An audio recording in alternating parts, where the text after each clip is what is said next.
안녕하세요. 김호준입니다. 서울중앙지검이 최순실, 박근혜, 전두환 등 권력형 비리의 미납 추징을 전담하는 범죄 수익 환수부를 어제부터 가동했습니다. 임시부서가 아니라 아예 상설부서로 국세청, 관세청 등 유관부서와 협력하고 국제적으로 형사사법 공조도 강화한다고 합니다. 듣던 중 반가운 소식입니다. 권력형 비리로 부를 축적한 자들에 대한 단죄는 그들이 축제한 자산을 끝까지 추적해 전액 국고로 환수해야지 제대로 마무리가 되는 거죠. 우린 나라를 통째로 넘긴 친일파의 재산 환수조차 제대로 해내지 못했습니다. 그 덕에 친일파의 후손들은 명문학원 설립하고 유학을 가고 또다시 엘리트가 되어 부의 대물림을 하는 동안 독립운동가 후손들은 경제적 어려움으로 고졸 이하가 66%에 이르죠. 이게 말이 됩니까? 이런 역사를 이제는 끝내야 합니다. 반드시 정부 차원에서 나서서 국내는 물론 그들이 해외로 빼돌린 자산들 마지막 한 푼까지 아무리 오랜 시간이 걸려도 전부 환수해야죠. 그렇게 못하는 나라는 나라도 아닌 겁니다. 범죄 수익 환수부의 권투랩입니다. 김호준의 박수였습니다.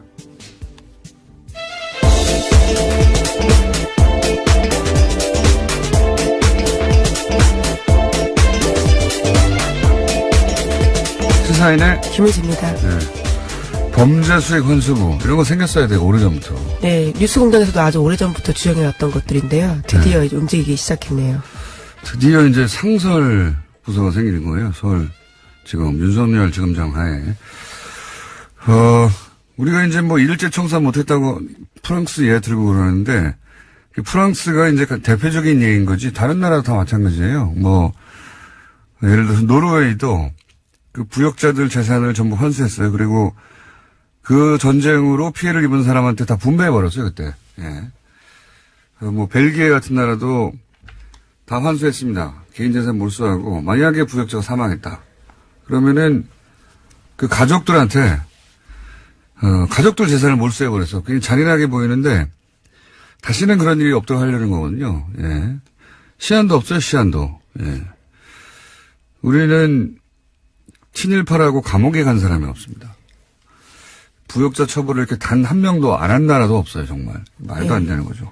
불행한 역사가 다시 반복되면 안 될 텐데요. 2016년 기준으로 보면 환수 금액이 3%도 안 된다라고 합니다. 그렇기 때문에 더욱더 이번에 출범한 것들에 대해서 박수를 쳐야 될 것 같은데요.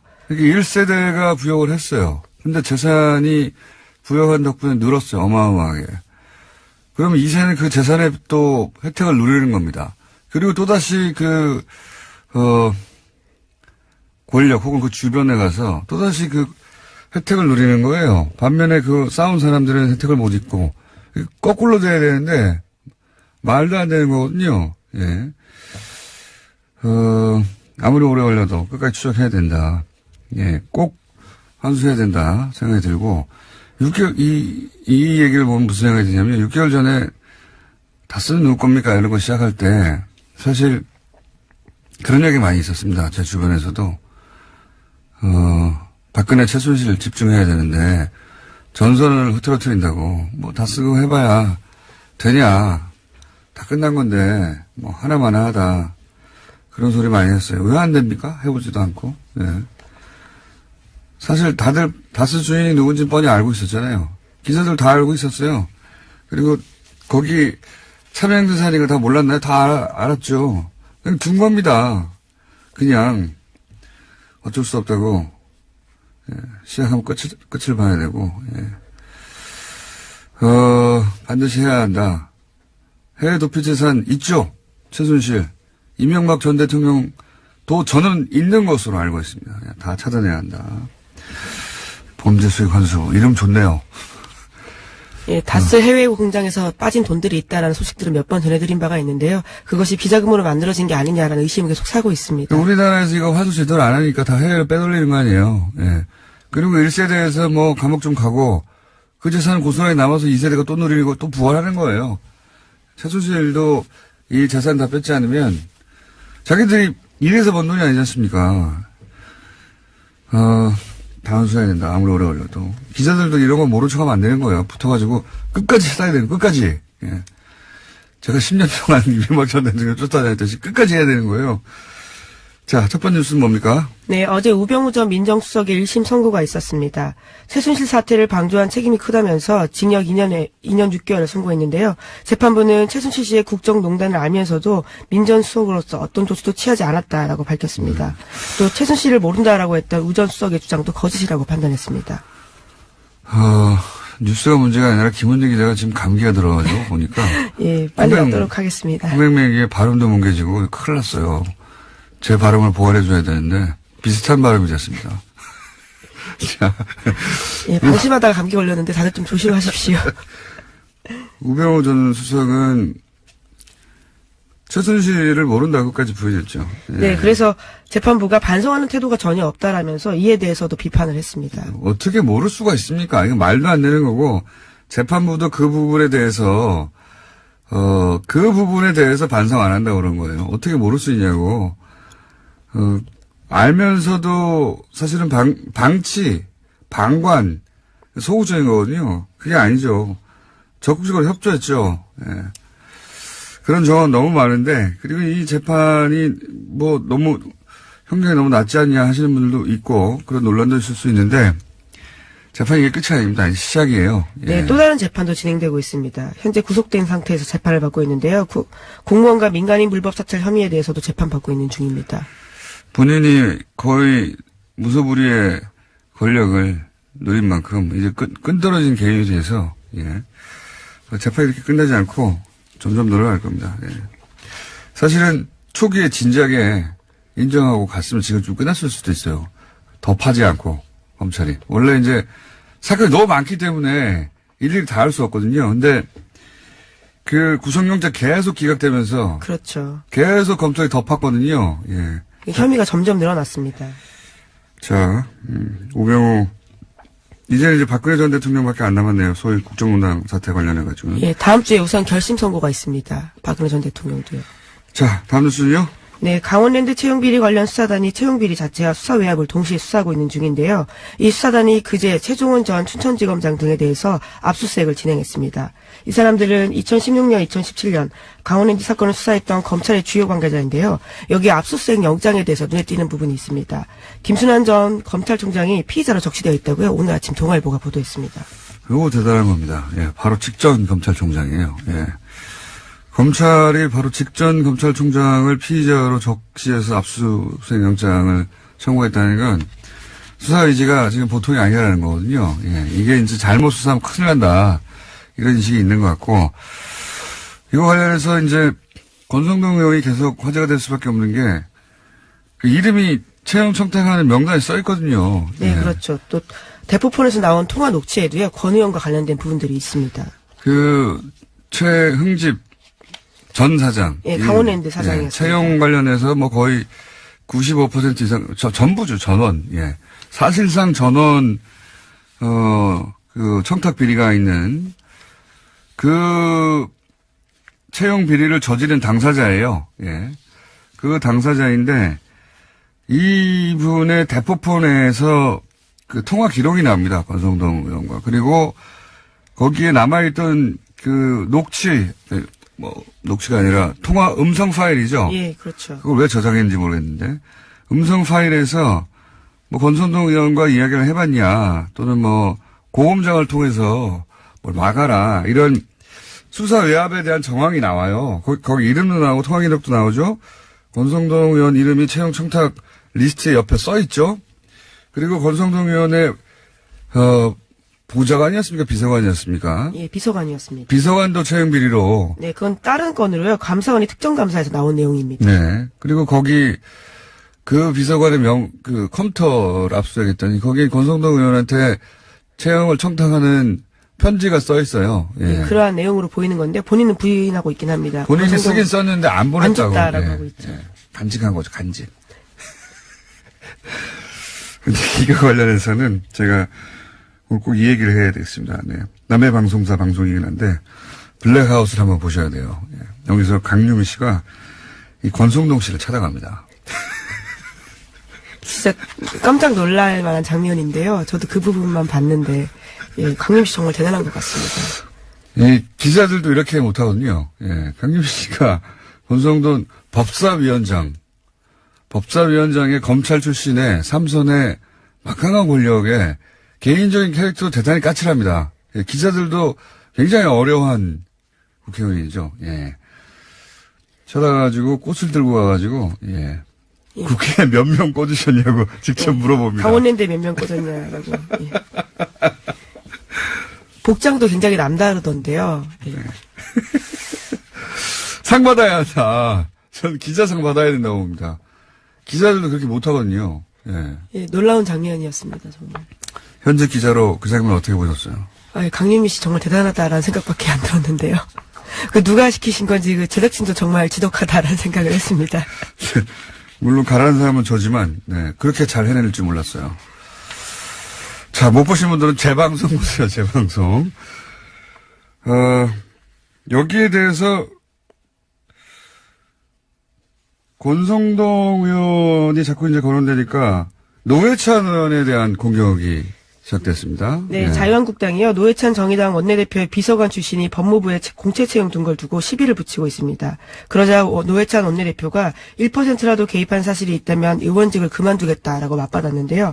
또한 강원랜드 부정 채용 청탁 의혹을 받고 있는 자유한국당 의원들에게도 같은 취지의 공개 약속을 하라고 역공에 나섰습니다.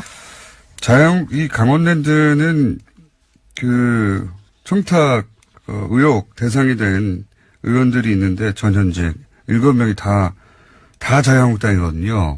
근데 이제, 이게 이제 불리한 상황이다 보니까, 역공을, 그리고 가장 이 문제 제기를 공개적으로 세게 하는 분 중에 하나가 노회찬 의원이에요. 네, 같은 법사위에 또 있기도 하고요. 네, 법사위에 있다 보니까, 노회찬 의원에 대해서 이제 노회찬 의원의, 전직 보좌관이었습니까? 비서관이군요. 네, 비서관 중에 한 사람이, 사임을 한 이후에. 예, 법무부에 공개 채용이 됐다고 네, 공채로 공개 채용. 들어간 건데요. 그러니까 이게 이제 법사위에 있는 국회의원의 비서관이 관두고 나서, 법무부에 갔으니까 법사위가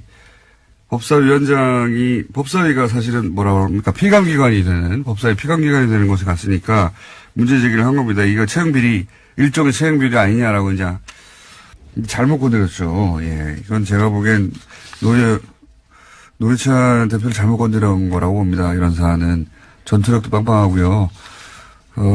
이렇게 말했죠. 제가 보낸 사람이 아니라 저를 떠난 사람이라고 한마디로 네. 압축해가지고 노회찬 대표는 저희가 고정이긴 한데 사안이 긴급 발생하여 3부에서 인터뷰 잠깐 하려고 합니다. 네, 기다려주시고요. 다음 순 뭡니까? 네, 통일부가 어제 김영철 북한 노동당 중앙위원회 부위원장을 단장으로 하는 북한 고위급 대표단이 오는 25일부터 2박 3일 일정으로 온다고 밝혔습니다. 평창 동계올림픽 폐막 행사 참석을 위해서인데요. 김영철 부위원장은 대남 정책을 총괄하고 있는 당 통일전선 부장을 맡고 있습니다. 그렇군요. 요건 관련해서는 저희가 정세현 전 통일부 장관하고 또 잠시 후에 인터뷰를 할 예정인데 이 관련 보도 관해서 제가 꼭 짚고 싶은 부분은, 김영철 북한 노동당 중앙위원회 부위원장, 통일전선부장, 대남정책 총괄, 뭐 이런 역할인데, 여기서 보도를 할 때 연합, YTN, 특히 천안함 피격 사건을 주도한 것이라고 기정사실에서 보도하고 있어요. 자기들 어떻게 합니까? 자기들이 북한에 가서 들었대요? 이게 이제 프레임이거든요. 그러니까 이제 지금 김영철 통전부장이 오는 것이 이게 우리로 치면 국정원이 하는 역할이라고 해야 될까요? 예. 이거 자세히 이제 제가 정세현 전 장관하고 얘기하겠는데 보도가 다 주도했다고 나와요. 어떻게 합니까? 제가 그게 궁금합니다. 어떻게 하는지. 요걸로 이제 아마도 천안함을 피격한 사람이 맞는데, 이걸로 이제 그 회담을 한다고 공격하려고 하는 것 같아요, 보수 진영에서. 네, 현재 자유한국당이 그런 스탠스를 취하고 있습니다. 자유한국당은 그렇게 공세를 취할 수 있습니다. 있는데, 연합하고 YTN은 특히 계속 보도 이렇게 하던데, 주도한지 어떻게 하냐고요, 당신들이. 기사를 그냥 주도했다고 계속 쓰던데. 자, 이거 큰 문제입니다. 기정사실화 하는 거거든요, 보도를 할 때. 다음 순 뭡니까? 네, 대법원 출입기자단이 이재용 삼성전자 부회장 2심 판결문을 공개했던 오마이뉴스에 대해서 1년 출입정지라는 중징계를 내렸습니다. 오마이뉴스가 지난 9일에 공범자 이재용, 피해자 이재용, 엇갈린 1, 2심 판결문 전문 공개라는 제목으로요. 2심 판결문 전문을 실어서 보도한 바가 있습니다. 그에 대해서 기자단 내규 위반이라면서 징계 한 건을 올렸고요. 그리고 그런 징계를 확정했다라고 합니다. 원래 뭐 기자단들끼리 자신들만의 규율 혹은 내규 이런 게 있어요. 왜냐면은 안 그러면 경쟁 속에서 엠바고가 깨지기도 하고. 근데 이제 판결문을 공개한 것에 대해서 원세훈 판결문 때는 공개했는데 이런 문제 제기가 없지 않았습니까? 없었습니다. 예, 2014년 9월 25일에요. 똑같이 오마이뉴스가 원세훈 전 국정원장의 판결문 전문을 공개한 바가 있는데요. 그에 대해서는 문제 제기하지 않았습니다. 그렇게 예를 들어서 법원에서 중요한 판결 나왔을 때 이게 이제 너무 빨리 공개되거나 전문을 공개해버리면 이제 법원에서 협조를 받을 수 없다. 예, 그런 취지의 주장들을 하고 예, 있는 건데요. 그런 건데 기자단 쪽에서. 지금 1년 동안 출입을 못하게 해버린 거잖아요. 이거는 아무리 봐도 과한데 이건 저희가 직접 입장 한번 들어보겠습니다. 예, 오마이뉴스 측의 입장도 한번 들어보고 출입기자단의 입장도 누가 인터뷰 응할지 모르겠는데 삼성이라서 너무 과하게 때린 게 아닌가 하는 문제 제기가 있을 수 있습니다. 자, 다음 뉴스는요. 네, 트럼프 관련된 소식도 전해드리겠는데요. 도널드 트럼프 미국 대통령이 지난 14일에 플로리다주에서 있었던 총격 사건에 대해서 놀라운 제안을 했습니다. 그에 대한 대책으로 교사의 무장을 제안한 건데요. 훈련받은 교사가 총을 휴대하는 방안을 검토하겠다라고 이야기했습니다. 네, 또 특수훈련을 받은 교사가 총기를 소지한다면 누구도 총을 가질 수 있지 않은 상황을 피할 수 있다라는 식의 주장도 했습니다. 그러니까 트럼프의 주장은 전 국민이 다 총을 가지면 네, 맞서 싸우라는 총기 거죠. 사고가 안 난다는 주장이 정신 상태를 점검해야 돼요, 진짜. 이게 말이 됩니까? 이렇게 된다는 얘기는 보안관이 교사가 돼야 된다는 거예요, 전부 다. 예, 심지어 피해자 학생과 부모 앞에서 이런 식의 이야기를 했습니다. 야, 그러면서 총선 학생이 아픈 사람 정신건강이 예, 그렇게 문제라고 그러는데 시작을 했죠. 본인 정신건강을 점검해야지 어떻게 학생들 문제 제기한 거 이거거든요. 어떻게 고등학생이 기관총을 살 수 있냐. 네. 반자동 소총을 살 수 있냐.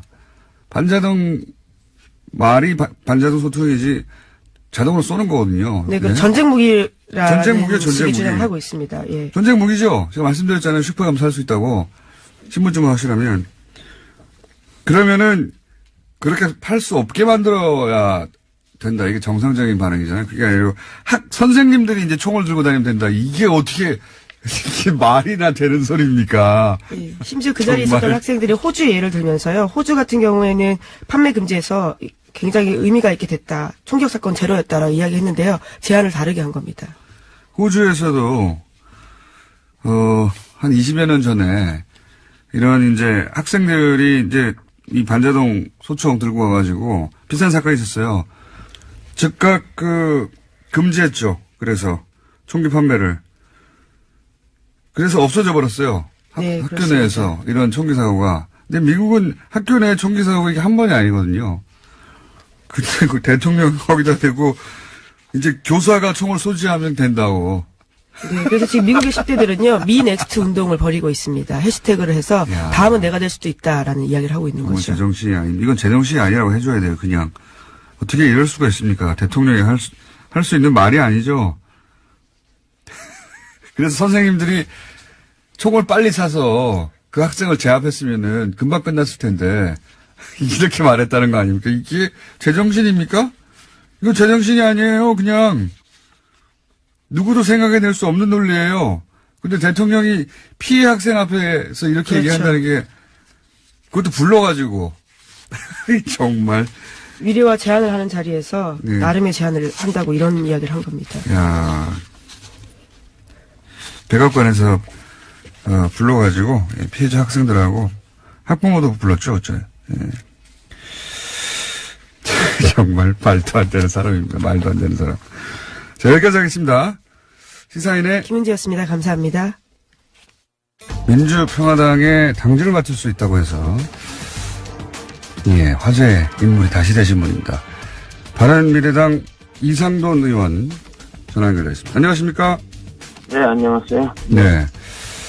전례가 없는, 들어본 적이 없는 일인데, 지금 바른미래당 소속이신데, 민주평화당의 당 정책연구원장직을 제안 받으셨죠? 네, 아직은 확정된 건 아닌데요. 네. 그러면 좋겠다는 그 당내 여론이 있습니다. 그래서 제가 당에서 특히 의원들끼리 총의를 모아서 그러면 내가 좀 거부하기는 어렵지 않느냐, 이 정도 답변을 했습니다. 네. 왜 웃어요? 아니, 정말 공식적인 제안이 있고 하면 맡으실 생각이십니까? 글쎄요. 그걸 제가 못한다고 하기가 좀 어렵지 않습니까? 왜냐하면, 민주평화당 발기인데, 그런데 처음부터 저하고 저뿐 아니라 박주현 의원, 장종석 의원 깊숙이 개입을 했지 않습니까? 네, 그런 상황이 되어 있습니다. 네. 회장님은 자기 의도와는 좀 달리 가는 경우도 많이 있죠. 네. 네. 아니, 이게 정신적으로 연대하고, 이제, 같이 활동하고 하고는 다르게, 이게 공식 당직을 맡는 것은, 이건 전례가 없는 일인데, 이게 법적으로는 전혀 하자가 없습니까? 그렇게 해도? 네, 이것을 당원 단계는 이제 그런 규정을 만들었고, 또 이제 선거관리위원회, 선관위에서, 전혀 문제가 없다는 유권 해석을, 공식적으로 통보해왔다 그럽니다. 네. 그러니까 실정법은 어긋나는 게 없고 그러니까 이제 결심만 하시면 되는 거네요. 네, 그렇죠. 그러니까 제일 좋은 거는 제발 좀 출당을 시키라 하는 거죠. 처음부터 의원 개개인의 의사를 존중해서 해결했으면은 이런 문제가 안 생기죠. 그리고 이게 민주평화당한테는 큰 문제가 없는 것이고, 전혀 문제가 없죠. 바른미래당이 우습게 되는 거 아닙니까? 당 자체가 희화화돼 가고 있죠. 이게 이제 당연히 바른미래당에서는 해당형이라고 할 것이고, 비판이 있을 텐데. 그러니까 해당형이니까, 누가 해당형이 아니라 그럽니까? 해당형이니까 제명하지 하면 되지 않습니까? 어차피 나는 당원권 정지가 돼 있으니까, 제명을 하라. 근데 제명도 못 하면서, 이렇게 군소리가 많은지, 그냥 그게 더 답답하죠. 네. 네. 준법 투쟁을 하시는 거군요, 지금. 어쨌든. 준법이고 할 것도 없고, 제가 준법하는 것도 아니죠. 그쪽에서 볼 때는 완전히 해당형인데, 너희들 마음대로 하라. 제발 좀, 당도 우습게 돼가는 거죠. 그럼 거기서 한다는 말이, 기껏 한다는 말이, 비례대표 의원이 당의 자산이라고 그러는데, 이건 그러니까 제가 어저께 다른 방송에서, 이거 비례대표 의원을 갖다가, 정당 보조금 받는, 시험점 지급기를 보는 게 아니냐. 그거 할 말이 없지 않습니까? 제가 어떻게 그 당의 자산이 됩니까? 도움됩니까? 그 당에? 아니잖아요. 알겠습니다. 혹시 더 나아가서, 지방선거 때 민주평화당 유세하시는 거 아닙니까? 혹시라도? 그럴 가능성도 배제할 수는 없죠. 그리고 그런 현재 선거법에 의해서는 그 후보와 같이 있으면은 연단에서 누구든 지분 유세를 할 수 있습니다. 그런데 이제 당정을 다른 데 갖고 있는 사람이 경쟁당, 상대방 당 후보를 지분 유세하면 그건 해당 행위가 되는 것이죠. 사실 2010년 4월 13일 그 총선 때 민주당 소속의 경남도의원 전현숙 씨가 당시 국민의당 후보를 지원했어요. 그래서 그건 완전히 해당 행위죠. 그럼에도 이제 비례대표 의원입니다. 탈당 못하죠. 그래서 완전히 마음도 없기 때문에 그래서 안철수 당시 대표가 그 전현숙 씨가 이제 안철수 지지하는 사람이기 때문에 좀 민주당에 제명을 해달라고 좀 저한테 좀 부탁을 했어요. 그때 부탁을 받은 저한테 했어요. 저한테. 왜냐 그러면 그 당시 안철수 대표가 사람 만나는 게 굉장히 어색하지 않습니까? 그래서 뭐 김정인 대표, 김정인 비대위원장 만나면 한 테이블에서 행사를 1시간 가도 전혀 눈도 안 마치고 뭐 그럴 때였거든요. 그러니까 거북하니까. 그래서 제가 김정인 대표라서 이러이러하니까 좀 부탁한다 그러고 또 민주당 도당위원장 김경수 의원한테도 내가 전화 걸어서 좀 이러니까 좀 제명해 주십시오 했더니 김경수 의원이 그 본인의 의사가 중요하다고 흔쾌히 제명을 해줬죠. 이런 게 정치죠. 네. 그때 그렇습니다. 네. 중간에 바로 고관을 했던 당사자이기 때문에 더욱 자세히 사정을 알고 있습니다. 접니다. 제가 했어요. 네. 그리고 이제 그 교섭단체 서명 날인할 때 지금 세 분 3인방 소위 지금 이상돈 의원과 함께 출당시켜달라고 하는 3인방 외에 박선숙 의원도 서명 날인을 안 한 것으로 알려졌는데 이건 확인이 안 됐죠 아직? 네, 확인은 안 됐지만 그런 거는 믿고 있습니다. 왜냐하면 박선숙 의원이 이미 정무위 간사직을 내놨고 이미 뭐 그런 것을 여러 군데 얘기를 했기 때문에 박선숙 의원은 안 한 것으로 좀 알고 있습니다. 이것도 최이배 의원은 뭐 일단 서명을 한 것 같은데 거기서도 뭐 현재 출당을 원하고 있는 것으로서 좀 이해하고 있습니다. 도저히 그 바른정당 특히 뭐 한국당과의 뭐 어떤 연루설이 많이 있지 않습니까? 안철수 남경필 만남 같은 거 거기에 대해서 뭐 최이배 의원도 그 자기 양심상으로 같이 할 수가 없죠. 네. 그렇게 되어 있습니다. 박선숙 의원은 사실은 안철수 대표가 정치를 시작할 시점부터 거의 같이 했는데 관계가 최근에는 틀어졌나 보죠?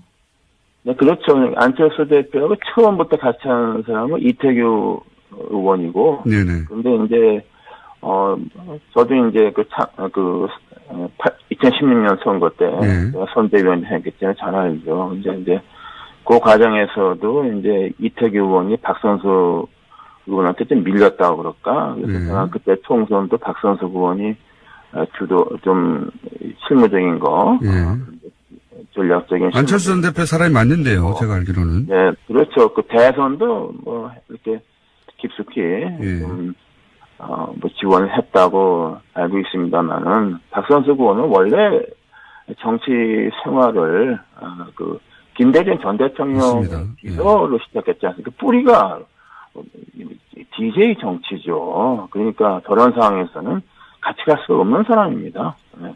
이미 호남과 안철수의 고리는 파괴돼 버렸기 때문에 박선수 의원은 연어처럼 고향으로 가야죠. 네. 그리고 이현주 의원은 요새 왜 이 전면에 안 나서나요? 조용하죠. 사실 이 통합 논의를 씨앗을 심은 사람은 이현주 의원입니다. 이현주 의원하고 하태경 의원이 통합 포럼에서 몇 번 하고 해다가 이제 오늘 아침에 벼랑간 안철수 대표와 유승민 대표가 만나서 시작이 됐는데 근데 이제 이현주 의원은 이걸 할 때 뭐 저한테도 뭐 얘기하고 몇 사람한테 얘기하고 어차피 통합하게 되면 안철수 대표는 이제 그만둔다. 대표직 그만두고 지방선거 나가면 뭐 될 가능성이 있느냐. 그러면 이제 사실상 없는 거다. 그러니까 그렇게 생각을 했는데 뭐 그런 말이 이제 안철수 대표 쪽에 뭐 들어갔을 수도 있죠. 그게 뭐 비밀이 어디 있습니까? 그러니까 이제 좀 그래서 제가 그때 이현주 의원한테 너무 쉽게 생각한다. 첫 번째 통합이 어렵다. 왜냐하면 호남을 너무 쉽게 본다. 제가 아주 분명하게 얘기를 했어요. 그리고 또 하나는 안철수 대표를 너무 쉽게 본다. 왜냐하면 안철수 대표 뿐만 아니라 그 주변의 원내위원장들 세력도 지지하는 대표당원들이 많지 않습니까? 사실 이번에 통합할 때 말하자면 국민의당에서 대표당원 중에서 호남 지지 대표당원들은 이미 다 떴고, 약 4,000명 정도의 고수당원을 갖고 가지 않습니까? 예? 유승민 쪽에서는 그 정도 당원이 없다고 봐야죠. 나 그래서 안철수 대표를 너무 쉽게 본다. 내가 그런 말을 한 적이 있습니다. 예. 그러면 이현주 의원은 안철수 전 대표의 눈밖에 난 겁니까? 글쎄요, 눈밖에 난 게 뭐지? 제가 알 수가 없지 않습니까? 눈속에 들어가 보질 않아서. 그런데, 외관으로 볼 때, 통합의 주역이 뭐 최고위원도 안 됐으니까, 그럼 뭐가 있다고 봐야죠. 하나만 더 질문 드릴게요. 예. 지금 유승민 대표와 안철수 전 대표는 잘 지내고 있나요? 보도가 되는 거. 글쎄요. 근데 뭐 일단은 그게 이제 당 대표가 박주선 의원 부의장하고 공동 대표니까 예. 뭐 나이나 뭐로 현재 부의장이니까 항상 언론에서는 박주선, 유승민 나오지 않습니까? 예. 이런 구도는 유승민 대표한테 완전히 안 좋죠. 제가 그래서 유승민 대표한테 이해운 의원 통해서 여러 가지 상황 볼 때 난 이게 유 대표한테 좋은 게 아니다. 내가 그래서 경고를 한 적이 있습니다. 그리고 제가 말씀드린 게 마찬가지로 안철수 대표를 너무 쉽게 보는 것도 아니고, 그런데 거기다가 이제 박주선 부의장까지 공동대표가 되어 있으니까, 그래서 당이 저는 그렇게 잘 되지 않는다. 그리고 공동대표한 정당에 잘 간 적이 없고, 너무 이질적인 사람들이 모여있고, 그래서 저는 유승민 대표를 좀, 아끼고 좋아하는 사람으로서 굉장히 잘못된 선택을 했다. 이렇게 생각하고 있습니다. 예, 오늘 말씀 여기까지 듣고요. 예. 일단 그러니까 당직을 맡으실 것 같으네요. 네. 당직을 맡고 나시. 제 뜻보다는 사람은 많은 경우에 자기 의사보다 좀 이렇게 자기가 흔쾌하게 동의하지는 않아도 해야 될 경우 있지 않습니까? 그렇게 생각하고 있습니다. 네. 그때 정책연구위원장이 실제 되시면 다시 한번 연결하겠습니다. 오늘 말씀 감사합니다. 네네. 지금까지 민주평화당의 정책연구위원장이 될지도 모르는 바른미래당의 이상돈 의원이었습니다. 북한이 올림픽 폐막식에 김영철 노동당 중앙위원회 부위원장을 단장으로 하는 대표단을 보내기로 했는데 야당에서는 또 크게 반발하고 있습니다. 네. 문제 한번 짚어보겠습니다. 정세현 전 통일부 장관, 안녕하십니까? 예, 안녕하세요. 네, 목소리가 벌써 까칠하신데 목소리가 그냥. 아직 지금 아직 목이 트이질 않아서 그래요. 아, 그렇습니까? 네. 예. 지금 제가 좀 전에도 말하긴 했었는데 지금 김영철 부위원장이 천안함 폭침을 지시한 사람이다, 기획한 사람이다, 이런 식으로 기정사실한 보도들이 보수 매체를 중심으로 나오고 있기도 하고, 또 자유한국당에서는 사살해야 되는 사람이다, 뭐 이런 식의 지적이 있습니다. 우선 천안함 폭침의 배후다, 이게 밝혀진 적이 있습니까? 당시 정부 발표죠. 그러니까 민관 합동조사단이었지만 정부 발표인데, 정부 발표에도 그 김영철을 천안함 폭침의 배후라든가 주역으로 공식적으로 발표한 적이 없어요. 우리도 발표한 적이 없고. 예. 얼마나 치밀하게 조사를 했습니까? 예. 그리고 물론 이제 정찰 총국이 그동안에 역사적으로 볼 때 대남 그런 공작, 예. 군사 공작까지 포함해서 그런 걸 많이 허든되기 때문에 혐의는 들 수 있지만은 확증이 없기 때문에 당시에 발표를 못했는데, 이걸 어떻게 추정을 해가지고 사살을 해야 된다 등등 이런 식으로 얘기하는데, 이것은 자유한국당이나 야당 쪽에서는 공부를 안 하는 것 같아요. 역사 공부를 안 해. 실제로 이미 지난 2014년 10월 15일 그때가 박근혜 정부 시절입니다. 그때 판문점에서 남북 군사회담을 했어요. 그때 김영철이 북측 수석대표로 나왔는데 그때는 해도 되고 지금은 안 된다는 법이 어디 있어요? 박근혜 정부 시절에 이미 남북 군사회담 때 대표단 왔군요. 예. 그러니까 그때는 판문점에서 대표로 왔는데 수석대표로 나왔었죠. 아, 그렇군요. 그게 앞뒤가 안 맞는 거군요. 예. 박근혜 정부 시절에. 내로남불이에요. 자기네들 혐의는 괜찮고, 참. 그렇군요. 자, 그 문제는 이제 앞으로 계속 나올 테니까 또, 계속 다루겠고. 근데 이제 북한 입장에서 김영철을 보내는 이유는 뭡니까? 이 통전부장이 직접 온다는 건 상당히 큰 의미가 있습니다. 예. 2012년이죠. 2012년 대통령 선거가 끝나고 이명박 대통령이 당선됐을 때 그때 이명박 대통령 당선자 측과 접촉을 위해서 당시에 통전부장 김양근이 내려온 적이 있었어요. 예. 그때 12월 말이었던 걸로 기억을 하는데 아니면 2013년 1월이었든지 그런 워커힐에서 환영 만찬할 때 저도 이제 갔었습니다만은 이번에 그때는 새 정부와 남북 관계를 확실하게 좀 잘 풀어나가자. 그러니까 정상회담 이후에 2007년 10월 정상회담 이후에 남북 관계를 안정적으로 발전시켜 나가기 위해서 대통령 당선자 측을 만나러 왔었고 이번에 지금 몇 년 만입니까? 한 5년 만인가요? 5년 만에 오는 셈인데 이번에는 지금 문재인 정부와 남북 관계를 좀 제대로 풀어나가자 하는 그런 의지가 담긴 방남이라고 생각을 합니다. 두 번째 오는 거예요. 통전부장이 온다는 것은 의미가 커요. 예. 그냥 회담의 배후 조정자 내지는 최종 정책 결정권자라고 볼 수 있는 사람이 직접 왔다는 것은 이런 의미가 상당하고 앞으로 남북 관계를 잘해보자 하는 그런 뜻이라고 나는 봅니다. 중간에 사람 끼지 않고 직접 책임자 내려와서 진도를 좀 빨리 내보고 중요한 결정을 누구 거치지 않고 직접 얘기를 전하자 뭐 이런 거 아니겠습니까? 결국은 이 정도 내려온다는 건. 그렇죠. 예.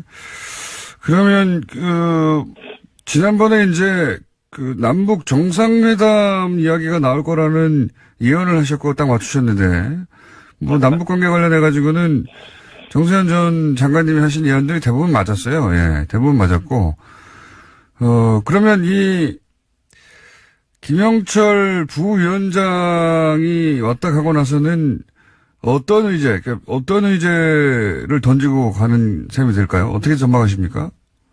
뭐가 주제가 될까요? 지금 이제 지난번 김여정 특사를 내려보냈는데 프랑스 부통령과의 회담이 불발되지 않았습니까? 그렇죠. 약간 불발됐는데 미북 접촉이 불발된 뒤에 앞으로 미북 접촉을 어떻게 풀어나갈 것인지 좀 다리를 놔달라는 얘기를 확실하게 좀 하지 않겠는가 하는 생각이 듭니다.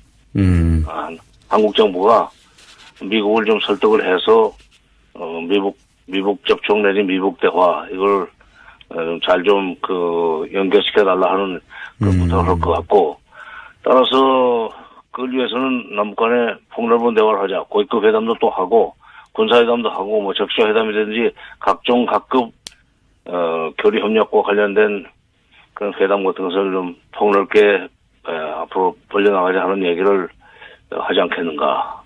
그러기 위해서 이제 26일 하루를 꼬박 쓰리라고 봅니다. 뭐 전망만 하시면 대부분 맞아왔으니까요. 그러면 북한이 이렇게 통전부장을 직접 내려보낼 만큼 적극적으로 나오는 이유는 역시 처음에 올 초에 올림픽에 사람 보내겠다고 했던 그때 그 이유와 마찬가지로 핵무장은 됐으니까 이제 경제를 발전시켜야 되는데 그러자면은 북미 관계를 풀어야 하니까 그런 이유 때문에 북한이 이렇게까지 적극적이다 이렇게 보면 됩니까? 그렇죠. 질문이 아니라 답변을 하시네. 그 답변을 이미 진작에 하셨기 때문에 제가 기억하고 있습니다. 예. 작년까지 해서 자기네들 그동안에는 북한이 핵경제 병진 노선을 견지하겠다고 얘기를 했었어요. 예. 박근혜 정부 시절에 특히 핵경제 병진 노선 강조했었는데 작년까지 해서 자기네들은 국가 핵무력 완성을 했다고 이제 선언을 했기 때문에 이제부터는 경제 쪽으로 방점을 찍어야 되겠다, 비중을 실어야 되겠다 하는 그런 정책 방향을 결정했다고 봅니다. 작년 말 금년 초에. 그게 이제 신년사에 나오는 거죠. 그래서 신년사의 대내 경제 파트를 봐도 굉장히 자세한 그 계획들을 제시를 해요. 그런 경제를 활성화시킨다고 할까 경제를 발전시켜 나가는데 기본적으로 남북 관계가 안정적으로 관리가 돼야 되고 또 그걸 통해서 미북 관계가 좋아져야만 북한이 국제 제재 같은 것을 피해가면서 경제를 발전시킬 수 있다고 보고 있는 거죠. 그래서 이번에 그 진짜 속셈은 경제 발전을 위한 소위 남북 관계 개선 그리고 미북 관계 개선 여기에 지금 방점이 있다고 생각합니다. 그 펜스 부통령은 이제 회동이 불발되고 나서 뭐 북한이 약속을 어겼다고 자기 쪽에서의 자기 버전의 이제 그 회담 실패 이유를 얘기를 했는데 그게 뭐 미국 내에서 여론도 안 좋고 하니까 그렇게 변명을 했겠죠. 근데 이방카가 오는 게 이게 이 의미는 잘 모르겠습니다. 이 이방카가 김영철 부위원장과 만나서 이런 얘기를 할 수 있는 무슨 정치적 역량이 있거나 그런 건 아니지 않습니까? 근데 이방카의 수행원 중에 예. NSC 그러니까 국가안보회의의 아시아 담당 담당관이 갑자기 낀 것 같아요. 아하. 여자죠. 거기도 여자. 근데 아하. 이미 김영철을 어떤가 그때 케네스 베라는 또 교포가 예. 북한에 남대없이 들어가가지고 억류돼 있다가 풀려난 적 있지 않습니까? 네네. 케네스 베를 데리고 갔던 DNI 그러니까 국가정보국장이 그 평양에 갈 때 그때 수행을 해서 가가지고 이번에 여자 그 무슨 앨리스 뭐 북한지 예예예. 가가지고 당시에 김영철과 지금 정보국장이 상대를 했었는데 아하. 네, 그때 배석도 하고 안면이 있기 때문에 이 얘기가 자연스럽게 나올 수 있으라고 봅니다. 그러니까 이방카보다는 앨리스 북한과 하는 여자 아시아 담당 한반도 전문가 한반도 담당관이 수행원에 있다는 것이 주목할 만한 가치가 있는 그렇군요. 이방카가 뭐 일종의 개인 장사하고 패션쇼하고 뭐 그렇게만 혹은 뭐 그 올림픽 참여만 하고 이미지만 하고 그럴 거면 NSC에서 이 사람이 따라올 필요가 없었는데 요 사람이 온 걸 보면 김영철 부위원장과의 어떤 비공식이든 만남을 예상해 볼 수도 있겠군요. 예, 그렇죠. 그리고 이방카를 보내는 거는 그냥 이번에 와서 무슨 패션쇼 가라는 건 아니고 예. 트럼프 대통령이 보내는 건데 트럼프 대통령이 아마 펜스 부통령이 와서 일을 잘못 하고 간 거에 대한 만회. 이거 보완이라고 그럴까. 그 말에 그다음에 또 한국 정부 대통령한테 확실한 메시지를 좀 전달하려고 하는 우리도 잘해보려고 그러니까 알겠습니다. 당신이 잘해봐라. 알겠습니다. 장관님 오늘 여기까지 듣겠습니다. 감사합니다. 네. 정세현 전 장관이었습니다.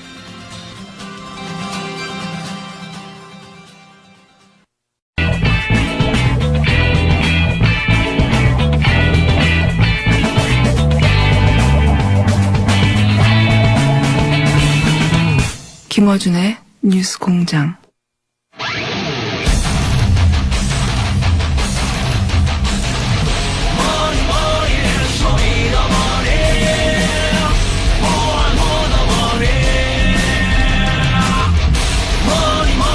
쇼미더머니 안원구 전 대구지방국세청장 플란다스의 개주 나오셨습니다. 안녕하십니까? 예, 안녕하십니까? 궁금하신 분들이 많으실 테니까 이 얘기부터 할게요.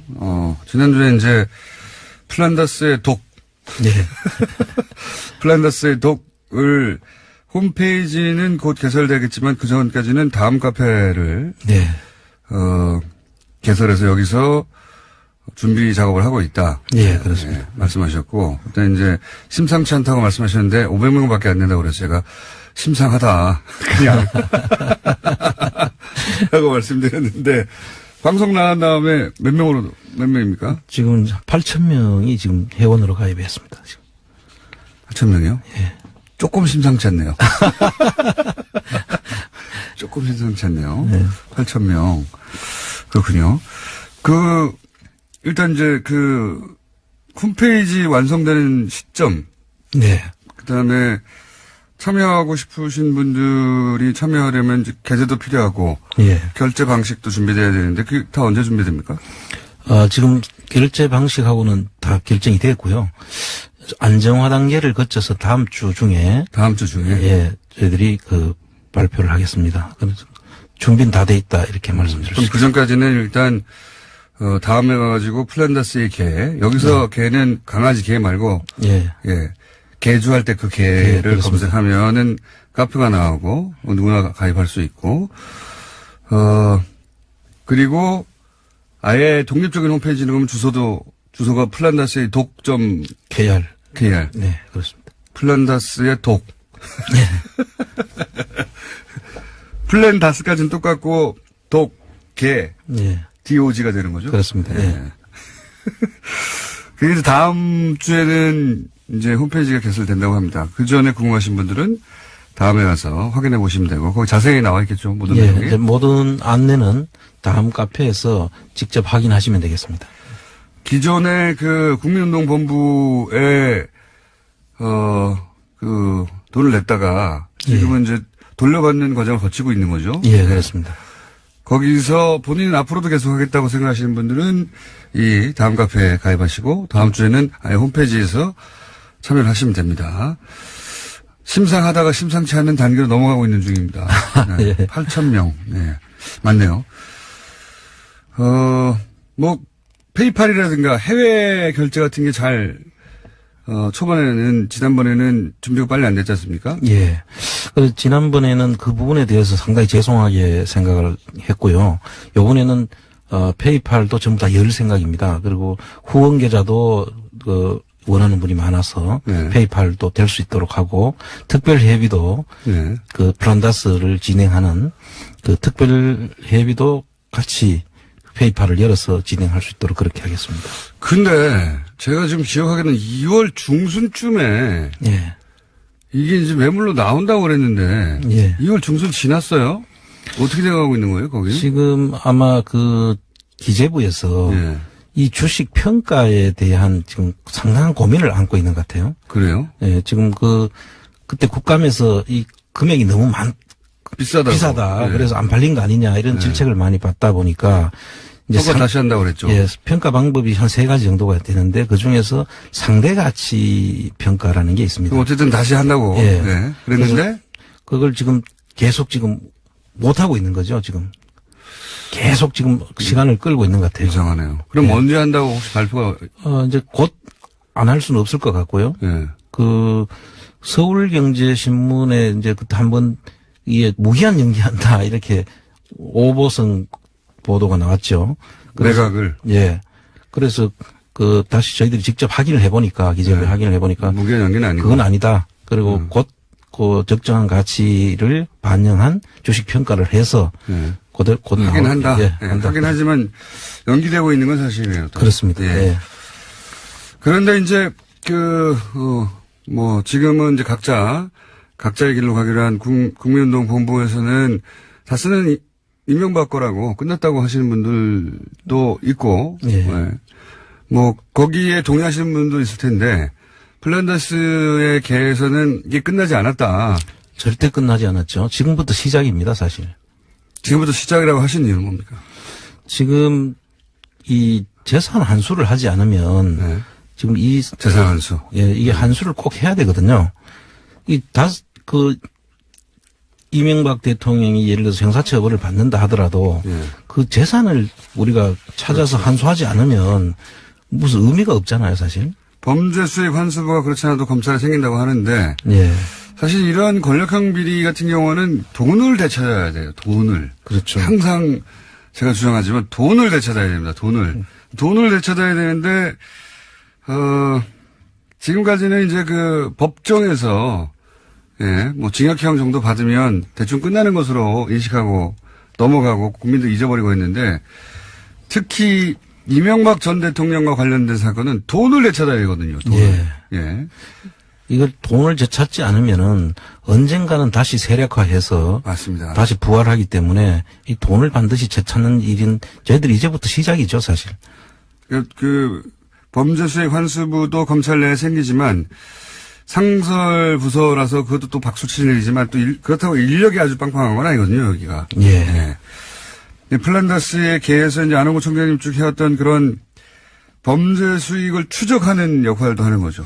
그렇습니다. 추적을 하고 이제 저희들이 그 공권력을 가지고 있지 않기 때문에 네. 지금 범죄 한수에 대한 그 특별한 그 기구가 생겼다면 네. 거기에 되겠네요. 예, 저희들의 그 가지고 있던 지금까지 모으고 수집했던 정보들을 그쪽에다 줘서 직접 그분들이 찾을 수 있도록 저희들하고 긴밀한 협력이 필요하다. 그렇게 생각합니다. 그렇군요. 범죄 수익 환수부하고 콜라보를 할 플란다스의 계다. 그렇게 생각하시면 될 것 같아요. 이게 끈질기게 해야 되는 거군요. 이런 그렇습니다. 거는. 예. 다스는 누구 겁니까를 끈질기게 하는 것처럼 이런 건 정말 끈질기게 해야 돼. 붙어가지고. 예. 하나하나 찾아내서 다른 사람 다 잊어버려도 끝까지 찾아야 되거든요. 예. 예. 특히 그 이명박 대통령 그 전 대통령 같은 경우에는 아주 꼼꼼하게 치밀하게 그리고 또 사실 밝혀져도 다 오리발을 내밀거든요. 그렇죠. 그래서 그거를 치밀하게 저희들이 찾고 그 정보들을 정밀하게 타격을 해야만 예. 할까 말까 하는 인정은 안 할 거예요. 끝까지. 그럴 수도 있죠. 끝까지 인정 안 할겠지만 이게 이제 시민단체나 이런 어떤 이런 모임만의 힘만으로는 안 될 텐데 마침 범죄 수익 환수부가 생겼기 때문에 여기서 정보를 모으고 여기랑 공유하고 여기서 적극적으로 공권력을 가지고 수사해 나가고 이런 콜라보를 하면 결과를 낼 수 있죠, 이제는. 그렇습니다. 예. 시기가 좋습니다, 아주. 플란다스의 개. 자, 끝까지 찾겠다, 플란다스의 개는, 여기에 공감하시는 분들은, 예, 다음에서 검색해서 약간 심상치 않게 돌아가고 있는 이 카페에 들어가셔서 어떻게 진행되고 있는지 확인해 보시면 되고, 청장님이 오늘 좀 거론해 주실 내용이 있어요. GM 관련해가지고, 그죠? 예. GM 관련해서 GM 먹튀 논란이 있는데 여기 말씀하실 내용이 있다고요? 예. 지금 GM 사태를 보면서 예. 지금 우리가 거의 수세에 몰려가지고 얘들이 나간다고 하니까 그렇죠. 그냥 우리는 그럼 안 나가게 어떻게 해야 되느냐. 어떻게든 돈을 줘서라도. 예, 이렇게 처음에는 그랬던 것 같은데 지금은 아닌 것 같습니다. 예, 그래서 지금 이제 사실 이 시점에 예. 노조의 주장을 저희들이 들어보면 예. 그 한국 GM이 부담하지 않아야 될 돈. 그렇죠. 그 돈을 노조가 다 지금 한국 GM이 부담을 해서 그러니까요. 한국 GM의 이익을 미국 본사 이익으로 다 현금을 뽑아먹고 있죠. 와, 뽑아갔거든요. 예. 그러니까 빚이 있었는데 그 빚의 그 이자율이 낮았는데 예. 복잡하지 않은 단순화시켜 얘기하자면 빚의 이자율이 낮았는데 훨씬 고리로 본사가 빌려준 다음에 그런 다음에 이자를 챙겨가고 있는 중이에요. 예, 이자로 현금을 뽑아가고 있죠. 그것뿐만 아니라 스위스에 있는 자기들 본사에서 철수시킨 그 비용을 예. 한국 GM이 대줬다는 거죠. 그러니까요. 개발비도 한국 GM에 예. 현금 뽑아먹게 하고 있어요. 개발비에 대한 그 로얄티 문제가 생기는데 그 로얄티도 한국에서 세금을 내야 될 사항들이거든요. 네. 근데 그 비용을 그 한국에 부담시키고 로얄티는 미국에 냈다는 거 아닙니까? 그게 지금 청장님 말씀은 국세청도 나서줘야 된다 이런 얘기인 거죠. 그렇습니다. 국세청이 이 시점에 국세청이 나서서 네. 이 부분에 대한 세무조사를 해야 됩니다. 그 무슨 제목으로 해야 됩니까? 그 세무조사는 기업 이익을 네. 줄인 거죠. 그래서 미국의 국세청에다가 세금을 내게 될 수밖에 없도록 만든 거죠. 아하. 그래서 한국의 국세청에 대한 비용을 가대기 예상을 해가지고 아하. 이익을 줄이고 아하. 미국 국세청은 오히려 없어야 될 이익이 그 미국 국세청이 만들어서 미국 국세청에다 세금을 낸 그런 지금 상황이거든요. 아하. 그렇군요. 그래서 이거를 국세청이 나서서 세무조사를 하고 예. 그 세무조사를 토대로 해서 해야 될 일이 상호 합의 개시 절차를 신청을 해야 됩니다. 그 뭡니까? 어려운 그거는 말이네요. 미국 국세청하고 한국 국세청 간에 예. 한국 국세청에서 내야 될 세금을 당신들이 받아갔으니 이거를 돌려내라 하는 협의 절차를 거쳐야 됩니다. 지금 딱 그 해당이 되는 거거든요. 아, 그 사항에 해당됩니까? 지금 예. 이게? 오, 새로운 해법인데요? 예, 그래서 상호 개시 합의 절차를 거쳐서 우리 국세청이 나서서 세무조사를 하고 그걸 토대로 해서 미국 국세청하고 협의를 통해 가지고 그걸 우리의 쪽에다 이익을 가져가는 절차를 밟아야 되고, 그 다음에 산업은행은 또 어떻게 해야 되냐면, 산업은행은 그 소수주주지 않습니까? 17%에. 그 산업은행이 현 경영진에 대해서 가지고 업무상 배임 혐의로 고발을 해야 됩니다. 평균님은 세게 나가자고 말씀하시는 거네, 한마디로. 당연하죠. 왜냐하면은 한국 GM의 법인으로 볼 때는 그렇죠. 한국 GM의 이익을 빼돌려가지고 다른 데로 준 거 아닙니까? 맞습니다. 업무상 배임이죠. 한국 GM은 지지 않아도 될 빚을 5천억이나 징게 된 거죠. 그렇죠. 5천억이 아니죠. 5천억은 현금으로 뽑아간 것이고. 지금 안 해야 될 돈이 한 1조 5천억 정도 되더라고요. 그러니까요. 부실을 만들어낸 거죠. 거꾸로. 그렇죠. 그 업무상 배임이죠. 경영진에 대한 고소 고발이 필요하다 저는 보고요. 그리고 세금 말씀하시는 거는 본질적으로 조세회피 아닙니까? 그렇습니다. 한국에서 내야 될 세금을 안 내고 미국으로 가져갔으니까요. 그래서 미국 본사가 부담해야 될 비용을 전부 한국 GM에다 갖다 넣었거든요. 비용을. 맞습니다. 사실은 이게 좀 복잡한 얘기여서 좀 단순화시키면은 이해가실지 모르겠는데 미국 GM이 인수할 때 졌던 부담이 있을 거 아닙니까? 경제적. 그렇습니다. 그거를 결과적으로는 한국 GM으로 다 떠넘겼어요, 지금. 그렇습니다. 네, 결과적으로는. 이 얘기가 길어질 것 같아서 이제 설명을 안 하는데, 결과적으로는 한 푼도 안 들이고 회사를 먹은 것과 똑같은 구조로 만들어버렸어요. 그렇습니다. 예, 빚을 다 떠넘겨버렸기 때문에 아주 악질적이죠. 그렇습니다. 우리 한국 입장에서 보자면, 예. 자기들은 머리를 잘 썼다고 할 텐데, 이어간 그래서 현금 안 내고 그동안 돈을 벌어가고, 그 다음에 회사에 쌓여있던 이익을 현금을 다 뽑아가는 것. 예. 그런 방식으로 지금 먹튀를 하려고 다 준비를 해놓고 한국의 정부에다도 손을 내밀기 시작한 거죠. 이와 비슷한 사태가 전에 그 론스타 사태라고 기억하실 겁니다. 그 론스타에서도 국세청이 나섰거든요, 그 당시에. 그걸 들고 이익을 전부 다 가지고 간 한국에 대한 세금을 안 내고. 그래서 그때 국세청이 나서서 론스타를 한번 조사를 한 적이 있고요. 성공하지 못했지 않습니까, 제대로 근데. 일부는 했죠. 일부는 했습니다. 예, 일부는 했습니다. 그런데 그 부분에 대해서 요번 GM도 반드시 국세청이 나서서 먼저 그 부분을 바로잡아야 될 필요가 있다. 내야 될 세금을 제대로 다 안 냈다라고. 예. 사실, 채권단은 주주의 권리에 묶여 있지만 국세청은 아니잖아요? 그렇습니다. 예. 국세청은 주주의 권리 이런 거 따질 필요가 없어요. 그냥 한국 정부의 기준으로, 한국 조세 당국의 기준으로 당신들 세금 덜 냈네? 조사 좀 해봐야 되겠네? 이러면 되는 거 아닙니까? 예. 지금 그 시점이 딱 되는 거죠, 지금. 국세청 움직여줘야 되겠네요. 네. 새로운 해법입니다. 그래서 조여야 돼요. 네. 빡빡 조여야 돼요. 마음대로 못하게. 산업은행도 지금 미온적인데 저렇게 해서는 안 됩니다. 산업은행도 경영진에 대한 업무상 배임 문제로 고소 형사상 문제를 제기하고 또 민사로 그 돈을 손해배상 청구를 해야 됩니다. 서로 정부 여당에서야 서로 친하게 잘 풀자 이렇게 얼굴 마주보고는 얘기해도 아니 정상적으로 지금 할 수 있는 것들을 다 해야죠. 그렇습니다. 네. 저기서는 한국 생각 안 하고 그냥 쭉쭉 뽑아갔거든요. 엄청나게. 그리고 나서 멀쩡하던 한국 GM을 부실화시켰어요. 빚더미에 앉혀놨거든요. 예. 그렇기 때문에 국세청이 나서야 된다.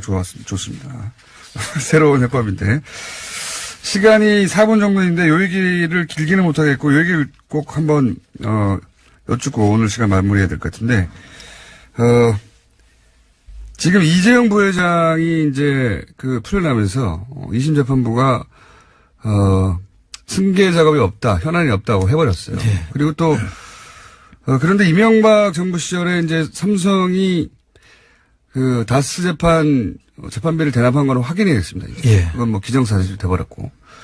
그러면 박근혜 정부 하에서 삼성으로부터 뭘 받았는지는 밝혀졌어요. 내용은. 그걸 재판부가 무시해버렸을 뿐이지. 그거는 법정에서 판결날 일이고. 근데 이명박 정부 시절에 삼성과 주고받은 것은 다스 대납비 하나만 나왔어요. 네. 그렇습니다. 이것만 있을 리가 있는가? 그렇습니다. 다른 것도 분명히 있을 텐데 그 다른 게 뭐냐 할 때 가장 먼저 얘기되는 것 중에 하나가 당시 삼성특검대 4조 원 가량의 차명 계좌죠. 예. 3형이 나왔고 4조 원이니까 그때 과징을 때리면 2조는 나와야 되는 거 아닙니까? 그렇습니다. 2조 나와야 되고 또 그때 삼성 주식, SDI 주식, 삼성전자 주식 있었거든요. 삼성생명 주식까지. 이 전부 다 비상장 주식에 대해서도 있었고 상장 주식도 있었는데 이 부분에 대해서 정려 의제로 해서 그때 가세를 했어야 되는 거거든요. 네. 하여튼 최소 2조, 많으면 뭐 한 3조까지도 엄청난 세금이 그때 과징금과 세금이 나와야 되는데 그거 하나도 안 냈거든요.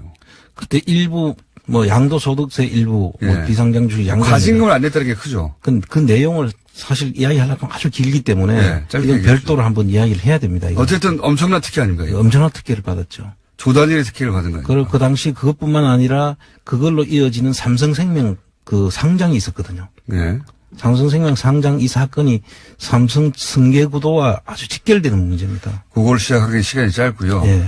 그때 과징금을 안 낸 것만 하더라도 청장님이 보시기에 어느 정도의 특혜입니까? 이게 있을 수 있는 일입니까? 다른 기업이라면?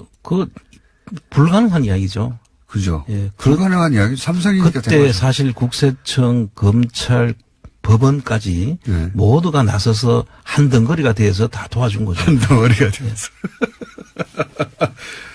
아니 그런 얘기 했었어요. 불러보고 통신에서. 예. 시스템 전체가 나서서 도와준다고. 그렇습니다.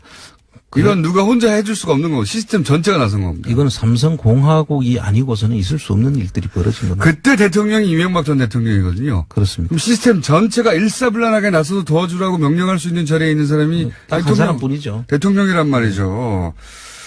요 얘기도 앞으로 저희가 이 시간에 그거밖에 없겠는가, 얘기를 할 테고, 자, 시간이 다 됐기 때문에 다시 한번 알려드리고 끝냅니다.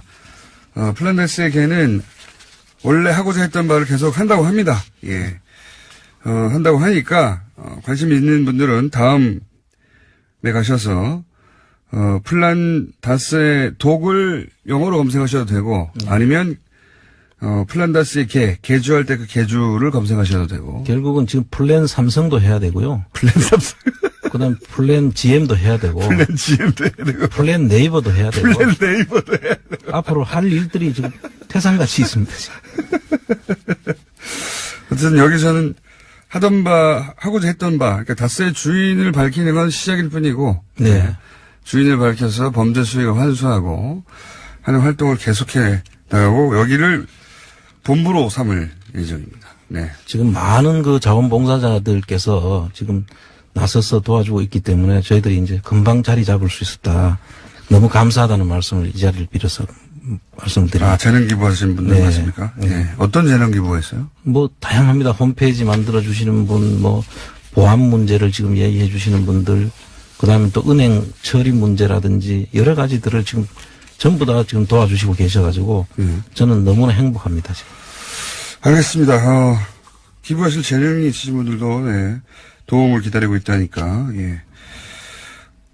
다음 카페 한번 가보시기 바랍니다. 네. 다스는 시작일 뿐이다. GM은 국세청이 또 나서라. 삼성 특혜도 앞으로 여기서 이명박 정부 시절 삼성 특혜도 앞으로 여기서 다루겠다. 여기까지입니다. 안원구 전 대구지방국세청장이었습니다. 감사합니다. 네, 감사합니다.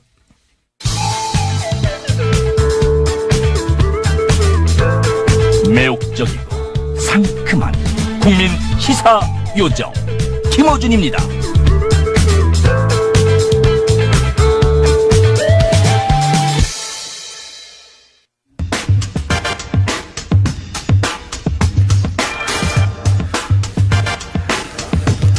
만난 지 얼마 안 됐는데 그렇지 안 됐는데 다시 한번 연결합니다. 정의당 노회찬 원내대표.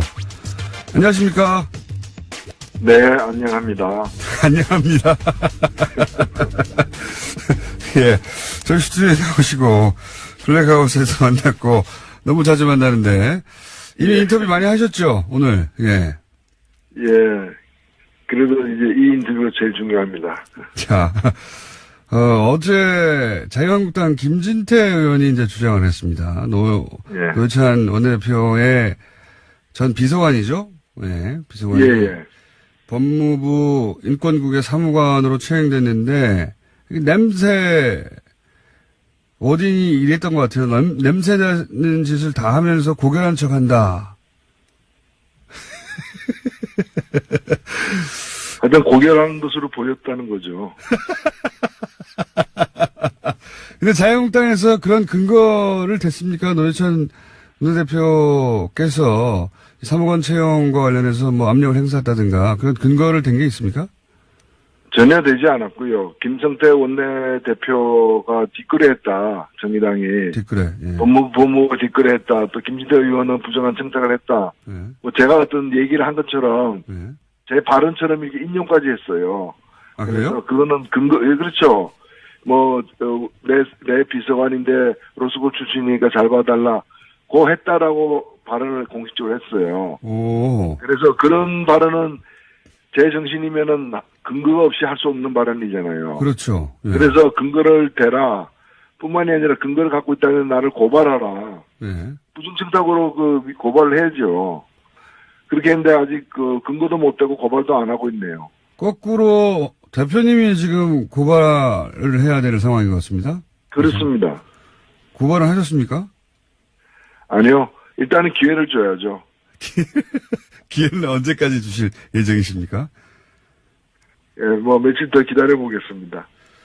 그 해당 비서관이 이 인권국 사무관에 지원한 사실을 나는 알지도 못했고, 예.